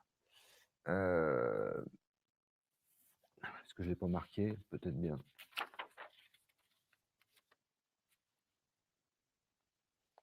Non, ouais, il a défini cette théorie, mais je l'ai pas marqué. Il a parlé de 3 points majeurs, qui sont les 3 points que j'ai cités là. Heu et toutes ces boîtes qui étaient super performantes, elles avaient mis en exergue ces 3 points, souvent sans le savoir. Donc il en a fait une théorie et j'ai trouvé que je vous expliquerai pourquoi, ça s'applique parfaitement, y compris à une PME, y compris à une start-up. Alors c'est peut-être pas, la première chose qu'on fait quand on démarre, mais très rapidement, il faut y penser. Donc ils avaient en commun qu'ils travaillaient dans ce que l'entreprise peut là où l'entreprise peut être la meilleure. Ça paraît trivial. Heu, c'est un peu une res vous avez des cours de marketing, c'est un peu souvent ce que je dis d'ailleurs dans les revues de projet. Là, on peut être le meilleur, c'est pas ce qui paraît être. Je vous donne un exemple.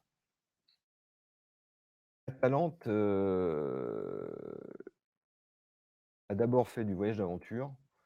Progressivement, comme le marché était 80 du voyage à pied, on est devenus des spécialistes du trek et du voyage à pied. On était très bons, on était très bons, on était même des challengers, mais il y avait 2 concurrents devant nous, Terre d'Aventure et Alibert, qui étaient nés avant et on avait glissé progressivement, on avait la même image qu'eux, quoi. Bon, alors on était un peu challenger parce qu'on créait des des treks hyper, novateurs et bien sûr nos concurrents les recopiaient, immédiatement. Donc on était challenger, mais vous avez appris ça j'espère en marketing, quand on est deuxième ou troisième, on bave, on ne gagne pas d'argent. Celui qui gagne de l'argent sur un marché, c'est le premier. Donc le premier il gagne et nous derrière on rame, on ramait et on n'était absolument pas rentable. Donc on était bon dans le trek, mais c'est pas là où on était le meilleur par rapport à nos concurrents. Et le jour où on a compris, à la même époque, on avait écrit une charte éthique du voyageur, qui était les prémices d'un tourisme responsable, qui a eu un succès complètement dingue, qu'on n'avait pas du tout. Je vous expliquerai peut-être si on a le temps un petit peu plus en détail, mais marché, les journalistes en étaient emparés, on avait même nos concurrents qui nous demandaient d'utiliser notre charte éthique pour leurs propres clients. Donc c'était un truc qu'on n'avait jamais connu, quoi. Et en fait, on était devenu le meilleur dans un tout petit truc qui était le tourisme responsable et qui n'existait pas. Et on s'est dit effectivement, alors, ça je l'ai analysé après, mais ça c'est une analyse qu'il faut faire de temps en temps. Qu'est-ce qui vaut être mieux? Un bon dans le trekking où il y a des gens qui sont aussi bons, voire meilleurs parce qu'ils sont plus anciens? Ou est-ce qu'il faut être le meilleur dans une cible minuscule? Parce qu'à l'époque ça nous paraissait minuscule le tourisme responsable. Heu et là on pourra peut-être gagner notre vie. Et du jour au lendemain, on a pris cette décision, avant d'avoir fait le Jim Collins d'ailleurs. On s'est dit: «Au lieu d'être les spécialistes du trek comme tout le monde, on va devenir les spécialistes du tourisme responsable sur mesure et on va bannir, tout ce qui est pas ça et on va continuer à travailler sur notre charte éthique, on va continuer à faire améliorer, nos réceptifs, sur l'éthique et la responsabilité pour avoir une longueur d'avance dans ce domaine». Et ça a tout changé. Atalante est devenu rentable. Il n'y avait pas que cette décision. Mais entre autres pour ça, on est passé de trekkers qui savaient qu'ils étaient des trekkers et qui passaient de Terre d'Aventure à Alibert, à Atalante en fonction des dates, des prix, des machins, à des gens qui disaient, un petit noyau: «Ah mais nous on part pas avec une agence de trek, on part avec le trekking responsable et nous on n'a pas envie de partir avec les gens qui sont pas responsables». Et ces gens-là, on les a gardés et c'est devenu la majorité de nos clients et on est devenus les meilleurs dans notre petite cible et ça nous a fait beaucoup de bien. Donc c'est ça que ça veut dire être les meilleurs. Où c'est que je peux être le meilleur? Dans mon segment, même s'il est tout petit. Si je suis le deuxième ou le troisième, je suis pas le meilleur. Si technologiquement, je suis capable de passer devant le leader, là, je deviens le meilleur. Mais si je suis pas technologiquement pas capable de passer dans le meilleur, est-ce qu'il y a pas une petite niche où moi, je vais être le meilleur? Et ça, c'est vraiment la réflexion du start-up. On insiste énormément dans les revues de projet à segmentation, segmentation. C'est ça la segmentation. Où je peux être meilleur que les autres, même si c'est tout petit. Parce que la part du gâteau, je vais la prendre et ça, personne ne me la reprendra.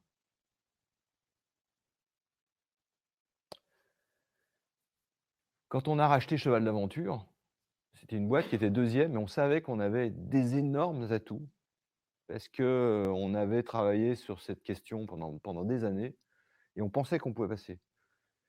Christophe s'occupait de Cheval d'Aventure, moniteur d'équitation, il en a fait le leader quasi européen du voyage à cheval. C'est une toute petite niche. Bien sûr, c'est pas brillant, mais Cheval d'Aventure, ça vaut de l'or. Donc bien penser à ça. Alors, le deuxième point, c'est aussi, c'est dur à exprimer, enfin les 3 sont durs à exprimer. Ce qui passionne le plus. Heu, on a tous des passions. C'est mieux de travailler dans les passions que si ça ne nous passionne pas, en particulier dans l'entrepreneuriat. Alors il ne faut pas se tromper de passion. Moi, je suis passionné par la montagne, j'ai jamais voulu être guide de haute montagne. Parce qu'emmener des gens, au bout d'un moment, ça m'aurait je suis pas fait pour ça. Par contre, imaginer une expé, la construire, trouver les gens qui vont le faire, l'organiser, la financer, la réaliser, ça a été la passion de toute ma vie. Monter des voyages. Aujourd'hui, alors bien sûr, on me dit: «Ouais, tu as de la chance, tu as travaillé dans ta passion». Ouais, bon, tout le monde n'a pas cette chance-là. Réfléchissez bien à ce qui vous passionne. Moi, même aujourd'hui qui fait plus de voyages, enfin qui n'organise plus de voyages, si j'ai des copains qui me demandent de leur monter un voyage, je suis capable de me lever à 3 heures du matin pour taper sur mon ordinateur pour leur organiser le voyage. Parce que, c'est un plaisir. Ça a toujours été un plaisir. On peut adorer les jeux vidéo, être passionné de jeux vidéo et réfléchissez bien à ce que ça veut dire. C'est pas pour ça qu'il faut lancer une boîte dans les jeux vidéo. Par contre, qu'est-ce qui vous plaît dans les jeux vidéo qui font qu'on pourrait trouver un peu le même plaisir dans ma boîte? C'est mieux que de partir sur un truc qui me plaît pas du tout. En général, un scientifique, il aime bien le scientifique, littéraire, il aime bien le littéraire, donc faites ça. Il faut pas oublier une chose dans la formation et ça, je l'ai beaucoup utilisé aussi pour les employés. On a toujours tendance à vouloir s'améliorer dans nos points faibles. C'est une grosse erreur. C'est une grosse erreur. Parce que dans les points faibles, on va toujours ramer. Donc les points faibles, vaut mieux les sous-traiter. Par contre, là où vous êtes très bon, bah, formez-vous encore plus pour être le meilleur. Et ça, à titre individuel, c'est fondamental. Vous allez toujours avoir la comptable qui va venir vous dire: «Ah bah, moi je suis pas bonne en organisation, je suis pas bonne en anglais, je suis pas bonne en je sais pas quoi». «Ouais, mais tu as envie de faire ça?» «Oh, j'ai fait 10 ans d'anglais, ça me rase». Bah, tant pis. Soit tu pars en Angleterre pendant 1 an, soit tu mais par contre dans la comptabilité, on est en train de passer la holding, ça t'intéresse? Eh bah, fais une formation dans la compta, la consolidation des comptes. Mais fais pas un truc, qui sert pas et l'entreprise et toi. Donc sachez que quand vous êtes bon dans un domaine, vous pouvez toujours être meilleur et ça, c'est facile. Par contre, quand on n'est pas bon, c'est un boulet.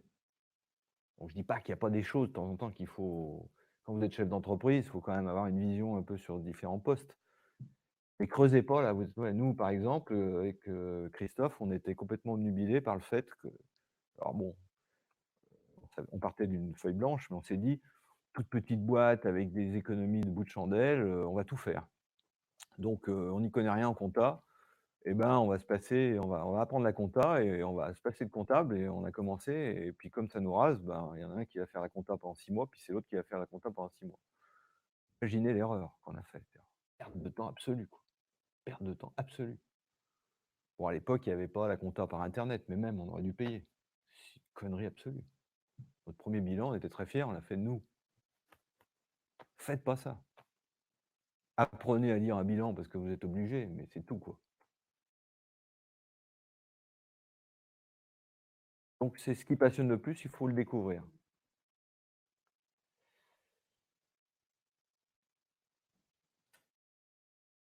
Donc nous, effectivement, c'était, l'interculturalité, puis ce goût immodéré pour l'indépendance, qui est en général le propre, des start-upers quand même.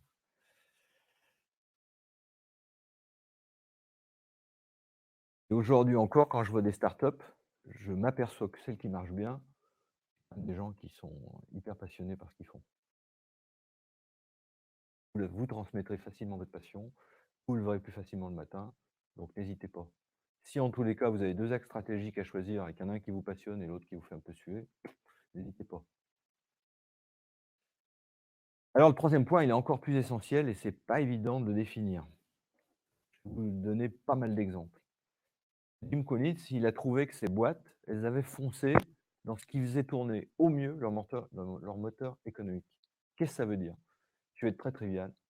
C'est là où le plus rapidement possible, vous pouvez gagner le plus de pognon.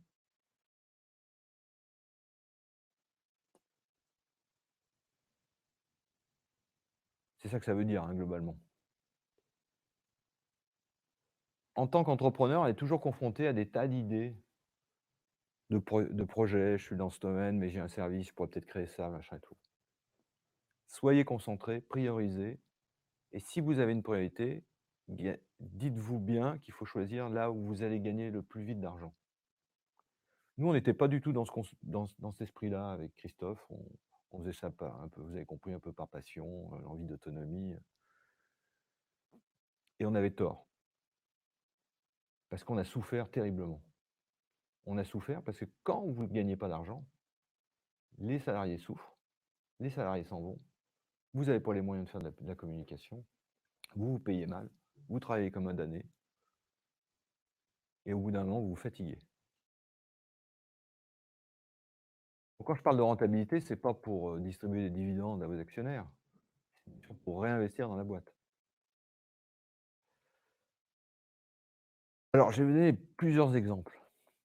Un, le premier qu'on a fait, qu'on a vécu sans connaître cette théorie, mais qu'on l'a fait intuitivement et poussé par les événements. À Talente, au bout d'un an, on n'avait quasiment pas eu de clients. On était très, très mal. On n'arrivait même pas à se payer au SMIC. C'était la cata.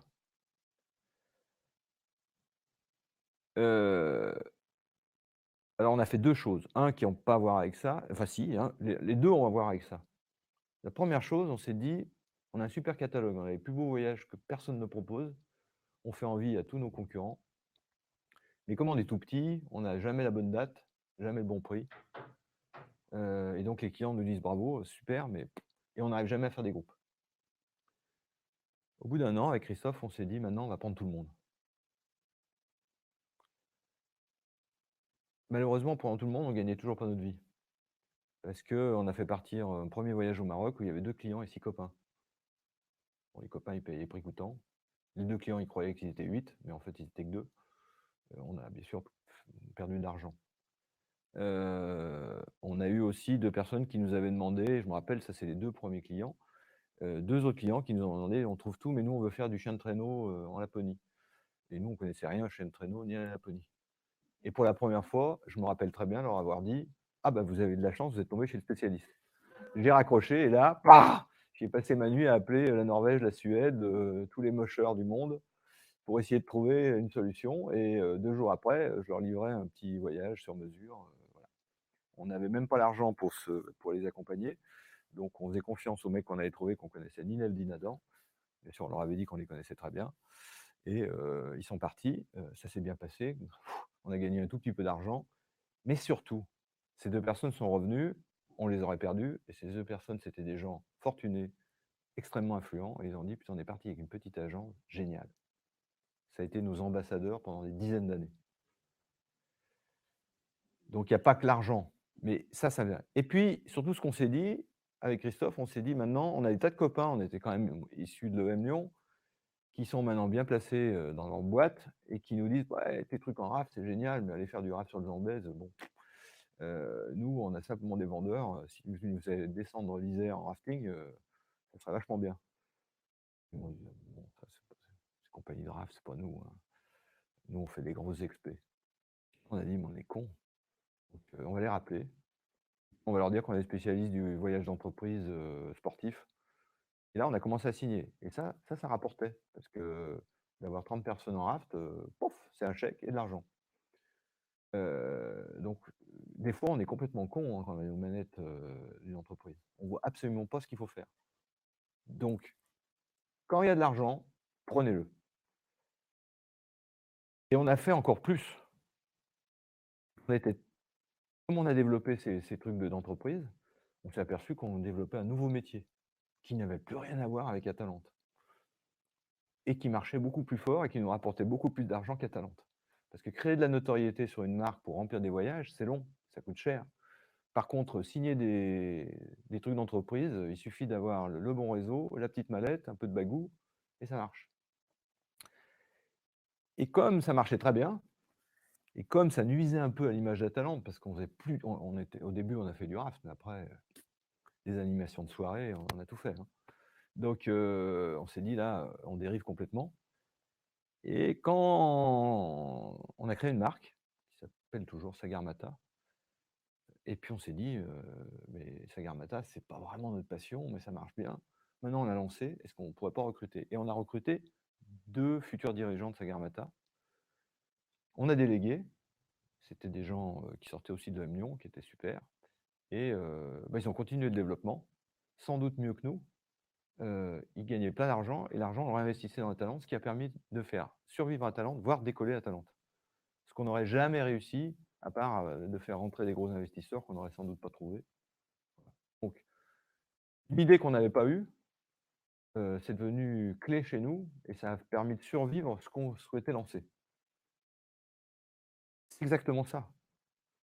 On était obnubilés par nos trucs, on voyait pas du tout qu'il fallait simplement signer et recevoir des chèques.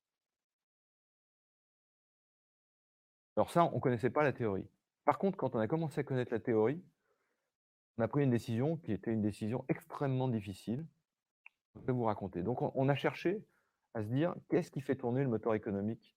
Là, je parle toujours d'Atalante. Après on l'a multiplié chez les autres, mais au début, on était un peu Atalante ne gagnait pas de sous.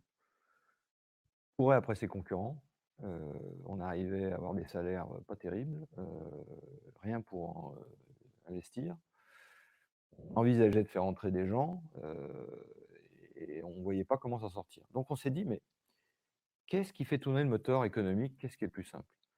Et après grosse réflexion avec Christophe, on a trouvé qu'en fait, il suffisait de regarder, mais c'est pas facile à trouver. En fait, un vendeur, nous, c'était un commercial, il était au téléphone et en boutique et il mettait en moyenne 20 minutes pour vendre un voyage. Sur un voyage, on a 20 de marge. Parfois un peu plus, parfois un peu moins, mais globalement 20-22 de marge. En tour opérateur, hein. On est fabricant de voyage. Si vous êtes revendeur, vous gagnez moins, mais nous, on gagnait à peu près ça. Ce qui est pas énorme. Voilà. Le vendeur, il mettait 20 minutes pour vendre une ascension du Mont Blanc. Globalement, 400 € ou 500 €. Une fois sur deux, il fait mauvais, on est obligé de repousser le voyage. On est obligé d'expliquer comment mettre des crampons et des machins, ça dure des heures. Donc c'était plutôt plus de 20 minutes et on gagnait 20 de 400 €. Le même vendeur, en 20 minutes, il vendait un voyage en Patagonie. 4 000 €, pas d'emmerdement. La marge, 800 €. On s'est dit: «Ouais, qu'est-ce qui fait tourner le moteur économique? Si c'est ça, eh ben, il faut aller là où ça gagne». On avait, par passion, créé un bureau des guides de haute montagne, ça c'est moi. Suite aux chiens de traîneau, on avait acheté des chiens, on était les premiers à faire du chien de traîneau, on avait monté une école dans le Jura. On avait une compagnie de raft qui tournait sur les rivières, on n'y connaissait rien, on perdait de l'argent. On a dit: «Il faut prendre une décision draconienne, donc on ferme le bureau des guides, on ferme la compagnie de raft, on la vend, on revend les chiens de traîneau aux mushers et puis finalement, on fait plus de voyages en France. Ça nous coûte un bras, ça rapporte rien, ça nous fait perdre du temps et du coup, on va complètement réorienter notre communication, on va devenir les spécialistes du voyage lointain, tourisme responsable». C'est de ce jour-là qu'Atalante est devenu rentable. Quand on a annoncé ça à l'ensemble des employés, il y en a 2 qui sont partis. Entre autres ceux qui s'occupaient du bureau des guides, machin. Ils se sont dit: «Vous reniez, vous faites n'importe quoi, machin». Bah non. On a tout simplement fait vivre la boîte et Atalante est devenu rentable. Et quand je vous dis rentable, ça veut dire on a pu mieux payer les gens, on a pu réinvestir et se développer. Qu'est-ce qui a fait que, en fait, ta problématique initiale, tu n'arrives pas à former les groupes, tu n'arrives pas à, à faire suffisamment de communication pour finalement que les gens partent pas avec ta Ouais. race ou avec. Ouais. Qui a fait que finalement tu as réussi à y aller sur ces destinations lointaines. Ah bah là, on était plus avancés. Ouais, Dans la phase de négociation, ce qu'on a fait surtout, c'est qu'on a gagné du pognon avec ça. C'est les petits trucs qui t'ont fait, qui t'ont aidé à communiquer sur les gros et qui ont développé les gros ou comment ça. Non, bon, je pense qu'on a fait une erreur dès le départ. Soit il faut monter une compagnie de raft en disant on doit faire de la masse et c'est un autre métier, soit on est tour opérateur de voyage et on fait pas de ce genre de truc. Mais nous, on faisait tout. Ce qui nous a fait permis de passer le palier, c'est en fait l'argent de Sagarmatha qu'on a réinvesti dans Atalante, qui nous a permis de communiquer et au lieu de faire un Maroc avec 2 clients et 6 copains, on est arrivé à faire un groupe de 5-6 sur 10 potentiels, commencer à équilibrer les comptes et puis de temps en temps un groupe de 10-12 où on gagnait beaucoup d'argent. Mais là, cet effet boule de neige, quand vous avez un client, le mois d'après, vous en avez que 2. Quand vous en avez 1000, le mois d'après, vous en avez 2000, avec la même communication. que les premiers clients, et ça, vous êtes bien placé pour le savoir, c'est vachement dur à avoir. Donc par contre, les early adopters, il faut les gâter, hein. Les chiens de traîneau, quand on avait 1000 clients, on faisait plus, les deux premiers clients, je suis allé chez eux leur porter un paquet cadeau avec le devis. Et puis on les a rappelés 10 fois au retour, on leur a fait une séance de photos avec des clients potentiels, enfin j'en sais rien, on avait tout notre temps passé là-dedans. Donc après, il y a des échelles différentes. Mais vos premiers clients, il faut les chouchouter. Ça doit devenir des amis. C'est clé. Et ceux-là, il ne faut jamais les oublier.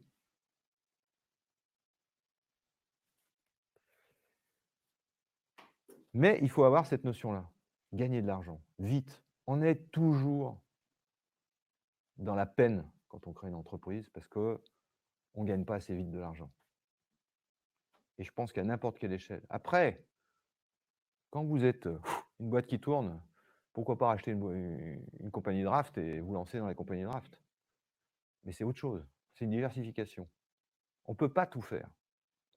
Donc là où vous êtes le meilleur, là où vos clients sont prioritaires parce qu'ils sont pile dans votre plat, bah vous foncez sur ces gens-là. Et là, vous leur tournez autour, comme une mouche, jusqu'à ce qu'ils signent. Ça, c'est vos premiers clients. Et vous ne les oubliez pas après. Surtout si, en plus, votre techno est un peu balbutiante. Ils sont un peu dans la merde grâce à vous, ben, même le dimanche, vous êtes là au boulon et vous réparez le truc. Troisième cas, qui est encore plus épouvantable quand je regarde comment j'ai démarré et comment mais j'ai pas peur de le dire. Un jour donc, on avait suffisamment d'argent, on trouvait que maintenant les boîtes marchaient pas mal, mais par contre on n'arrivait pas, on était quand même des petites entreprises et les niches étaient petites. Dans le trek, malgré qu'on soit dans le tourisme responsable, on était quand même toujours le 3e et on n'était pas capable de conquérir, plus vite que les premiers. Donc on était un peu scotché par la taille des cibles qu'on visait. Et on s'est dit, si on veut passer un palier, il faut aller voir ailleurs. Donc on a réfléchi et dans un premier temps, la réflexion, c'est que moi, je me détache du groupe et que je cherche à racheter des boîtes. C'est comme ça qu'on a racheté Cheval d'Aventure, le Grand Golf, des petites entreprises. De toute façon, on n'avait pas des moyens non plus énormes, mais c'est un métier que je découvrais. Donc aller à la pêche, aux gens, on s'était défini des cibles, responsables, potentiellement responsables, tour opérateur, bon. Imaginez qu'il n'y en a quand même pas des tonnes. Donc je tournais un peu en rond, j'avais l'impression un peu de perdre mon temps, même si j'ai réussi 1 ou 2 trucs. Et un jour, j'ai dit: «Il faut que j'élargisse la cible». Tourisme responsable et de niche, qu'est-ce qu'on peut dire de plus? Après, c'est le marché de masse du tourisme, des tours opérateurs partout, je ne savais pas comment y prendre. Donc j'avais quand même noué des contacts et je me suis dit, enfin on s'est dit avec Christophe: «Et si on visait finalement ceux qui gagnent le plus de pognon?» Puisque c'est ça on sait que c'est ça qui nous fait souffrir. Dans le tourisme, il y a beaucoup de boîtes qui vivotent et qui ont des marges ridicules. Ça fait rêver beaucoup de gens, mais c'est souvent des salaires bas et des boîtes pas très rentables. Donc on s'est dit: «S'il y a des boîtes rentables, autant qu'on les connaisse et si on peut profiter de leurs acquis, ça serait pas mal». Et ça fait dans ma tête et je suis allé chercher dans les annuaires les boîtes les plus rentables. Alors il y en a, je suis allé voir, bon, il y avait entre autres, les navettes, à Paris qui faisaient le tour des musées là, vous savez, machin, c'est hyper rentable. Bon, là, je voyais pas bien ce que je pouvais faire, c'était des très gros. Bon, j'en ai vu 3-4 et puis je suis tombé sur un qui s'appelle toujours Continent Insolite, qui était en Belgique et qui était en Belgique, donc déjà pas très gros, le leader des voyages sur mesure de luxe. Bon, il était 2 fois plus gros que notre plus grosse société, mais bon, c'était à peu près, enfin, il était pas 2 fois plus gros. En chiffre d'affaires, il était à peu près comme une de nos sociétés, mais par contre, il gagnait tellement d'argent qu'il avait une valeur incroyable. Donc nous, on était globalement à 3 de résultat net dans les meilleures années, Et lui, ce qui était à peu près la moyenne des tours opérateurs, et lui, il était à 10% résultat net. Il gagnait beaucoup d'argent. Alors, est-ce que c'était le luxe, pas le luxe, j'en sais rien. Bon. Donc, je me suis dit, comme les autres, je suis allé voir, et j'ai rencontré le patron, et au retour, j'ai dit: «Putain, ça, il faut absolument qu'on fasse». Donc j'avais un peu vendu l'idée qu'ils revendent de la Talente, en Belgique, puisqu'on n'était pas implanté, et puis que nous, on pourrait peut-être faire des essais, sur ces produits, machin. Donc je reviens à Christophe et je dis: «Mais là, il faut qu'on fasse quelque chose, cette boîte, c'est pas possible, comment, ils sont comme nous et ils gagnent, 5 fois plus d'argent, comment ils font?» Donc j'ai pris une décision. Tous les mois, j'allais à Bruxelles et je trouvais un truc pour passer du temps à Continent Insolite. Et je me suis mis à faire ça. Tous les mois, quelle que soit la raison, j'arrivais et je disais: «Ah, je suis de passage ici, comment ça va? Tac, machin, ce soir, tu veux pas boire un verre?» et ainsi de suite. Et j'ai appris à connaître Continent Insolite. Alors, il dévoilait pas facilement ses secrets, il en a dévoilé quelques-uns, mais bon, pas tous. J'ai déjà commencé à apprendre pourquoi il gagnait de l'argent, un petit peu, et puis, je faisais la même chose dans mes boîtes. Mais bon, il y avait quand même des secrets qui étaient bien gardés. Et au bout de 2 ans, ils revendaient à Talente. Nous, on vivotait un peu de ces on pouvait vendre en France, mais on n'est pas du tout la clientèle sur mesure, enfin de luxe, donc c'était un peu compliqué. Pas des très bons revendeurs, bon, voilà.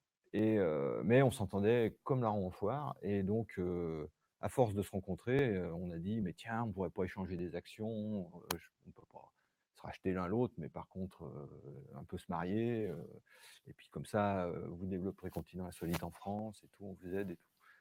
Donc c'est une idée qui a fait son chemin, et en fait, Miguel, le patron de Continent Insolite, m'a dit: «Frédéric, bah, je me heurte à un mur, c'est que tu sais que j'ai 49% et que le fondateur a 51%. Il touche des dividendes à donf chaque année et il refuse, de vendre des actions. Donc on peut pas, quoi. Donc on va essayer quand même». Et puis quand même, on était tellement copains que je me suis dit: «Il faut continuer». Donc ça a duré quand même 3 ans, hein. Moi, je suis allé, une dizaine de fois par an, à Bruxelles. J'avais aucun autre intérêt, hein. Donc ténacité. Et je me rappelle très bien, il avait été approché, puisqu'il m'en avait parlé, par plein de grosses boîtes qui voulaient le racheter à prix d'or.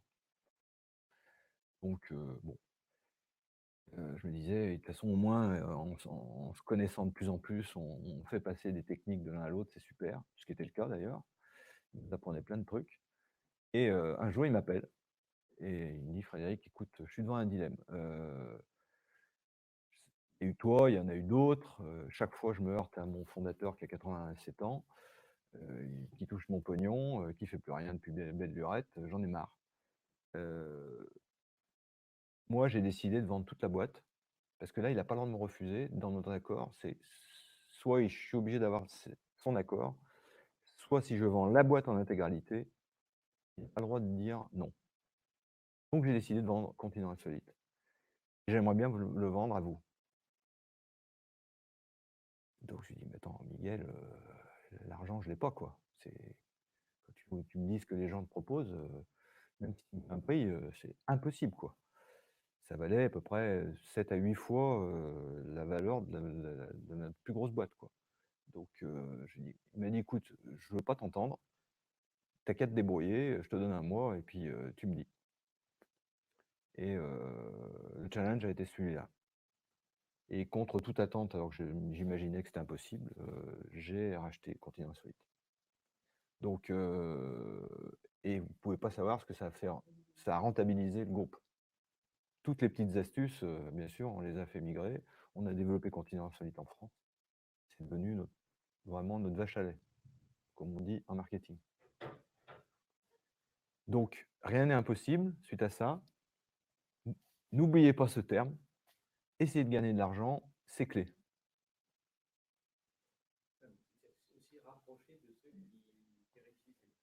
Exactement, ouais. Ouais. Alors j'ai pas le temps de vous dire toutes les petites astuces qu'il avait, mais il y en a des qui sont tellement évidentes, mais tant qu'on les sait pas, ben, on les fait pas. Et c'est toujours dans l'idée plus de rentabilité. Alors je peux vous en donner 2 ou 3 comme ça qui me viennent, mais à Continent Insolite, tout le monde vendait. Mais quand je dis tout le monde, quand il m'a dit ça, moi j'ai dit: «Mais chez nous, tout le monde vend».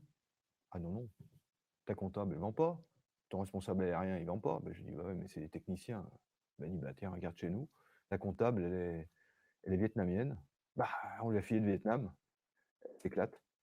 C'est elle qui vend. On n'aurait jamais vendu autant de voyages au Vietnam. Bah, voilà, elle a 20 de son temps sont consacrés à la vente du Vietnam. Bon, et l'aérien, lui, il a vécu 3 ans au Canada. Quand il y a un voyage au Canada, c'est lui qui vend. Et c'est lui qui fait la com et ça l'éclate, ça lui change de son aérien où il est toute la journée. On ne rentre pas chez Continent Insolite si on ne vend pas. Bon, bah, on a fait pareil pour les autres boîtes. Un autre, «Mais Frédéric, tes boîtes, elles sont pas ISO 9001». Alors ça, c'est un truc pour moi, j'avais étudié ça, c'était nouveau dans le tourisme de passer, aux normes ISO. Dans l'industrie, il y a un peu plus d'habitude, mais dans le tourisme, c'était, vraiment, et c'est un truc de dingue. C'est rien. Ouais, on va le couper. Et il me dit: «Mais normes ISO», je lui dis: «Mais moi, pour écrire toute la structure de la boîte, les contrôles internes, mais pour moi, c'est une diarrhée, à faire ça, quoi». Il me dit: «Bah ouais, mais tu es chef d'entreprise, mon vieux». Et je lui dis: «Mais en quoi ça rapporte?» Il me dit: «Mais tu n'imagines pas ce que ça rapporte». Moi, je n'imaginais pas. Pour vous donner un exemple, nous, le SAV. Alors le SAV avant l'ISO, après l'ISO. Le SAV, nous, dans le service, on a forcément des choses qui se passent mal. On n'en avait pas énormément plus que les autres, mais bon. Et nous, c'était, eh ben, les normes, c'est on rembourse si on est fautif, mais si on n'est pas fautif, on discute et on rembourse pas. Donc, quand vous avez des clients chiants, et il y en a toujours, qui vous demandent un remboursement alors que absolument pas remboursé, et ben, le chef de projet passait des discussions sans fin, puis finalement passait à Christophe ou à moi en disant: «Moi, je m'en sors pas». Moi, comme des imbéciles avec Christophe, plutôt que de rembourser un gars qui est un mauvais coucheur, à 8 heures du soir, on l'appelait chez lui et on discutaillait, pour dire qu'on avait raison. Et après on disait: «Yes! On ne l'a pas remboursé». Exactement de l'inverse de ce qu'il faut faire. Vous allez chez Decathlon, vous avez une paire de baskets qui vous va pas, vous l'avez abîmée, vous allez en disant: «Elle me va pas», ils vous la prennent, ils vous l'échangent. ISO, vous devez répondre, vous mettez quelqu'un qui s'occupe que de l'ISO et surtout pas le chef d'entreprise, qui enfin du SAV. Il doit répondre dans les 48 heures et là vous le suivez parce qu'aucune réclamation, voire même modeste, ne doit attendre plus de 48 heures. Cette personne, qu'est-ce qu'elle dit? «Monsieur, vous avez raison, on vous envoie un avoir. Si exceptionnellement vous voulez pas l'avoir, on vous envoie un chèque et merci de nous avoir fait évoluer». Dans notre cas avant, on avait un client foireux, bon c'est pas très grave, mais ça devenait le diable parce qu'il connaissait plein de voyageurs, il disait: «Putain, je suis parti avec une boîte pourrie». Dans l'autre cas, même le foireux disait: «Ah bah, c'est très sympa». Dès qu'il faisait une réunion de diapo avec ses copains, il disait: «Je suis parti avec Atalante» et même ça, je les ai un peu eus, mais putain, ils sont vachement gentils. Ils faisaient de la conquête client pour nous. Ça a l'air de rien, un pognon de dingue. Plus d'ennui. Donc on a toujours tout remboursé et ça a jamais explosé. À méditer. C'est bête. Ça, je peux vous dire des dizaines de règles comme ça. Sans compter que l'ISO, le jour où vous vendez votre boîte, une boîte qui est bien organisée, avec des process écrits, bah, je dis pas que vous multipliez par 2 la valeur de votre boîte, mais vous elle augmente sérieusement. Alors c'est effectivement une diarrhée, hein. Pendant 1 an, il faut prendre des stagiaires et tout écrire, et ça, vous le déléguez en partie, mais pas tout, parce que si vous déléguez à votre bon employé, ça vous fait une erreur. C'est à vous de vous le cogner, ça. Donc je m'y suis cogné et c'est pas drôle, mais c'est important.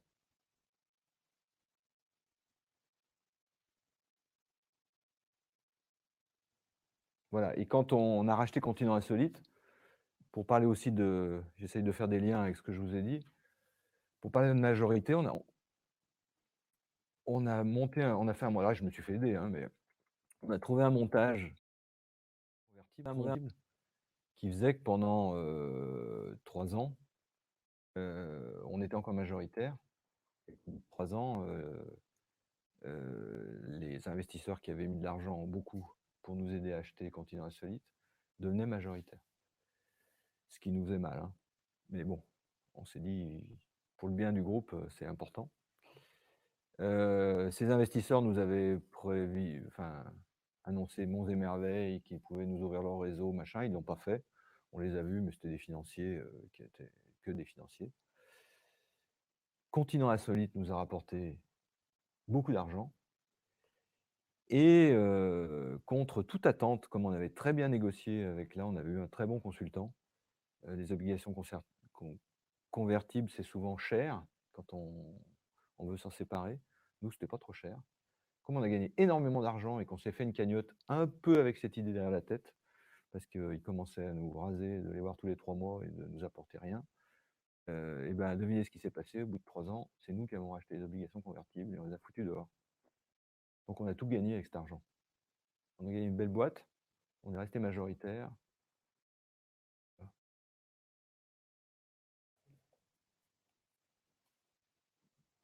Et c'est pas rien de rester majoritaire. Bon après, moi j'ai pas monté un groupe, qui faisait 1 000 000 € de chiffre d'affaires, hein. Je suis resté dans une PME, mais après c'est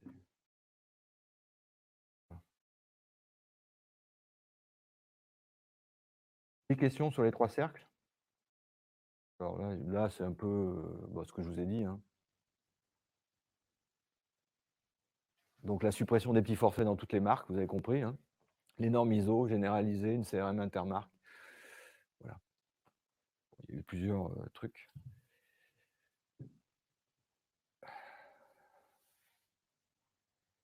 Et franchement, ça a été un peu là, je suis pas en toute modestie, c'était un bon coup. Mais les bons coups, ça se mérite, hein. Moi, je suis allé 3 ans, passer 2 jours par mois, 2 ou 3 jours par mois à Bruxelles, hein,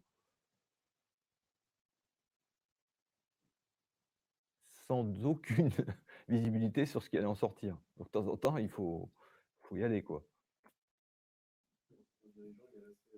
Alors il est resté parce qu'on était très potes et ça s'est pas très bien terminé. C'est lui dont je parle qui était charismatique. Pourquoi? Parce qu'au bout de 2 3 ans, il a dit: «Oh j'en ai marre de ce boulot, j'aimerais bien faire autre chose». Enfin, il l'avait dit déjà à la vente, hein, il voulait vendre puis changer à autre chose. Donc moi, j'aurais bien voulu le garder dans le cadre du groupe. C'est quelqu'un de très, très, très, très compliqué, charismatique, mais très, très compliqué. Beaucoup de c'est quelqu'un c'est un artiste, donc à fleur de peau, donc adorable à connaître, mais très difficile à diriger. Et donc chaque fois que je lui proposais des trucs, ça allait pas. Et il attendait monts et merveilles, ce qu'on pouvait pas forcément lui donner. Il n'a pas voulu diriger, le développement de Continent Insolite en France, ce qui était le côté naturel du truc. Et jusqu'au jour où moi je lui ai dit mais il avait envie de créer une nouvelle boîte. Comme il était génial, je lui ai dit: «Bah ouais, on peut s'associer, même si tu es majoritaire, je m'en fous, mais on peut créer une boîte ensemble». Et moi j'étais en contact avec des fondateurs d'une boîte dans le tourisme, qui ont magnifiquement réussi, qui aujourd'hui s'appelle Evaneos.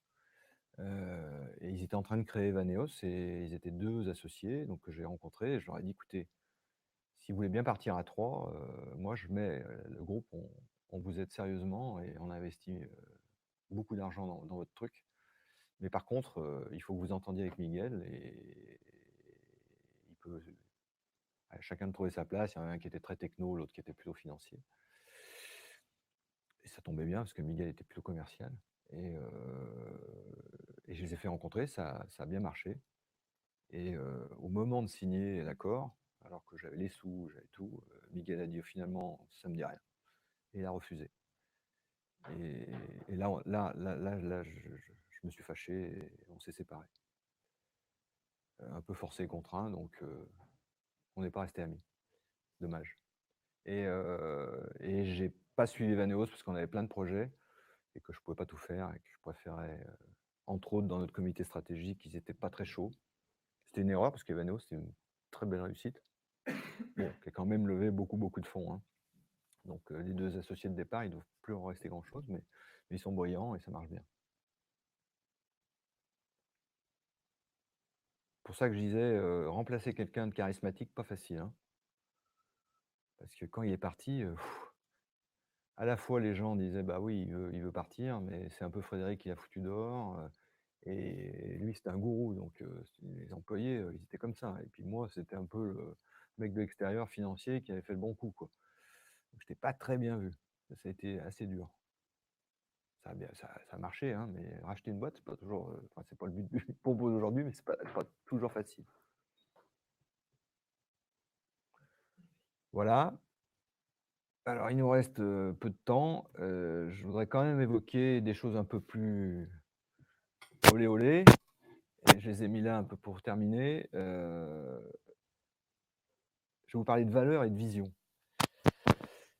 Heu, les valeurs de l'entreprise, avec Christophe, vous avez compris qu'on en avait des valeurs assez fortes et assez partagées. On les a écrits.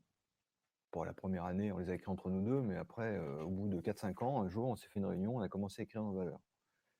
C'est un peu comme ça qu'est né le tourisme responsable. Quelques années plus tard, on a eu un voyage en Éthiopie, on était les premiers à aller dans le Omo River, qui s'est mal passé avec étonnamment des journalistes et des ethnologues qui nous avaient commandé ce voyage. On était les seuls à pouvoir le monter, et qui se sont comportés comme, bah, des goujats, on peut le dire. Donc on s'est dit: «Mais attends, on envoie dans des tribus, des gens qui se comportent mal. Donc si on refait ce voyage maintenant qu'on l'a ouvert, on va écrire un contrat entre le voyageur et nous».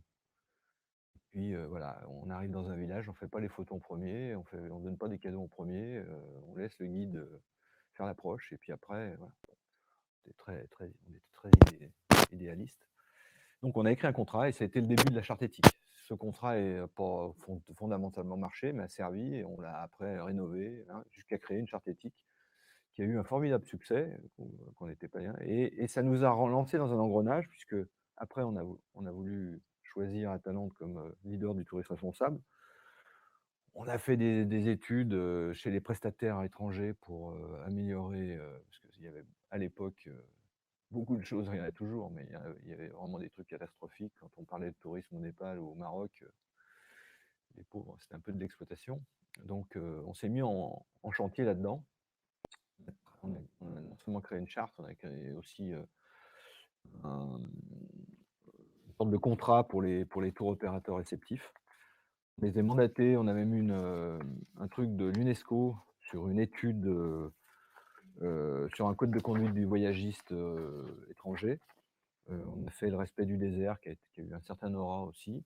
Heu et puis on a continué à réfléchir, on a mis en perspective nos clients sur un truc qui s'appelait «Votre choix peut faire la différence», où une partie de l'argent récolté, pas une partie, on a créé une association où ils étaient obligés de cotiser à cette association qui allait directement à des améliorations des tours opérateurs. Et on a créé une association qui s'appelle toujours, Agir pour un tourisme responsable, ATR, dont on a été les présidents, on est toujours, plus ou moins président honorifique, mais ATR a eu pour but de regrouper tous les concurrents, du tourisme, hein, et de monter ensemble une norme ISO dans le domaine du tourisme responsable. Quand cette norme ISO a été mise en place, bah, nous on s'est retirés, puisque les présidents sont tournants. Ça a été une norme, qui a été acceptée un peu par, bah, tous ceux qui veulent faire, enfin, se dire touristes responsables. Ils ont des critères qui sont maintenant, certifiés chaque année, voilà. Donc cette norme, bah, c'était nos valeurs aussi, hein.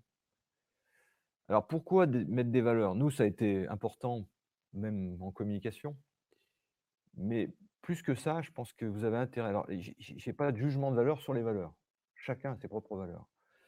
Ce qui est important, c'est de se dire que c'est des garde-fous, et si vous l'expliquez bien et que vous faites participer vos employés à ça, c'est une sorte ouais, c'est des garde-fous très importants, et il ne faut pas déroger dans vos valeurs. Alors je vais pas vous expliquer un truc qui m'a fait très mal mais que je peux dire en 2 mots, parce qu'on n'a pas le temps, mais une des entreprises, un jour, on s'est aperçu qu'après moult, remarques, aux dirigeants de cette entreprise, on était majoritaire, heu, ces dirigeants qui étaient très bons devaient venir, enfin devaient prendre une part importante du capital dedans au bout d'un certain temps et on partageait pas les mêmes valeurs. Un jour, on a découvert, parce que j'avais quand même l'œil de Moscou, on m'a fait savoir qu'ils avaient acquis un marché, en payant une Harley Davidson au patron. Ça se fait dans certains marchés, pas chez nous. Là, on a dit: «Niet, on met dans nos valeurs, respect, machin et puis il y a une boîte, corrompue. C'est pas chez nous». Qu'est-ce qu'on a fait? On a viré les 2 dirigeants. Ça a été un peu trop. C'est-à-dire que ça a été hyper méchant, hyper dur. La boîte a failli se casser la figure parce que nous, on pensait qu'on allait la reprendre vu qu'on l'avait créée. C'était plus tout à fait le cas. Les employés ont été déboussolés, ça a été une catastrophe sur le plan humain. Donc globalement, quand même une erreur. On a été un peu trop épidermique sur ce coup-là, mais ça a eu une vertu. Donc finalement, après moult négociations et catastrophes, à peu près 1 an après, ils ont racheté la boîte, les 2 qu'on avait virés. Heu, on a gagné de l'argent, bon, pas mal, mais bon, au prix d'un désastre humain, donc c'est pas terrible. Je vous encourage pas à faire ça. Par contre, on s c'est après qu'on s'est aperçu de ce qu'on avait fait, c'est que tous les gens des autres boîtes et tous les employés, inconsciemment, se sont dit: «Quand Frédéric et Christophe disent qu'ils ont des valeurs, ils ont vraiment des valeurs». Et le fait qu'on n'ait pas accepté, ça nous a fait grandir en autorité d'une manière incroyable. Alors je le fais après coup, hein. C'est pas senti tout de suite. Au début, on était plutôt catastrophés par le truc. Mais quand je dis que c'est important, pour moi, c'est stratégique. Si vous avez des valeurs, il faut les défendre et ne pas déroger à ça. Et ça vous donne une certaine autorité. Et les gens qui ont pas cette valeur, bah, ils viennent pas chez vous, bah, c'est pas grave. Mais de les écrire, c'est un petit truc sympa, surtout de le faire en équipe. Ça mange pas de pain, ça coûte pas très cher et ça peut être stratégiquement important. Et les valeurs, elles peuvent évoluer, je le mets au fil des temps, parce qu'on n'a pas forcément les mêmes valeurs, quand on crée l'entreprise et 20 ans après.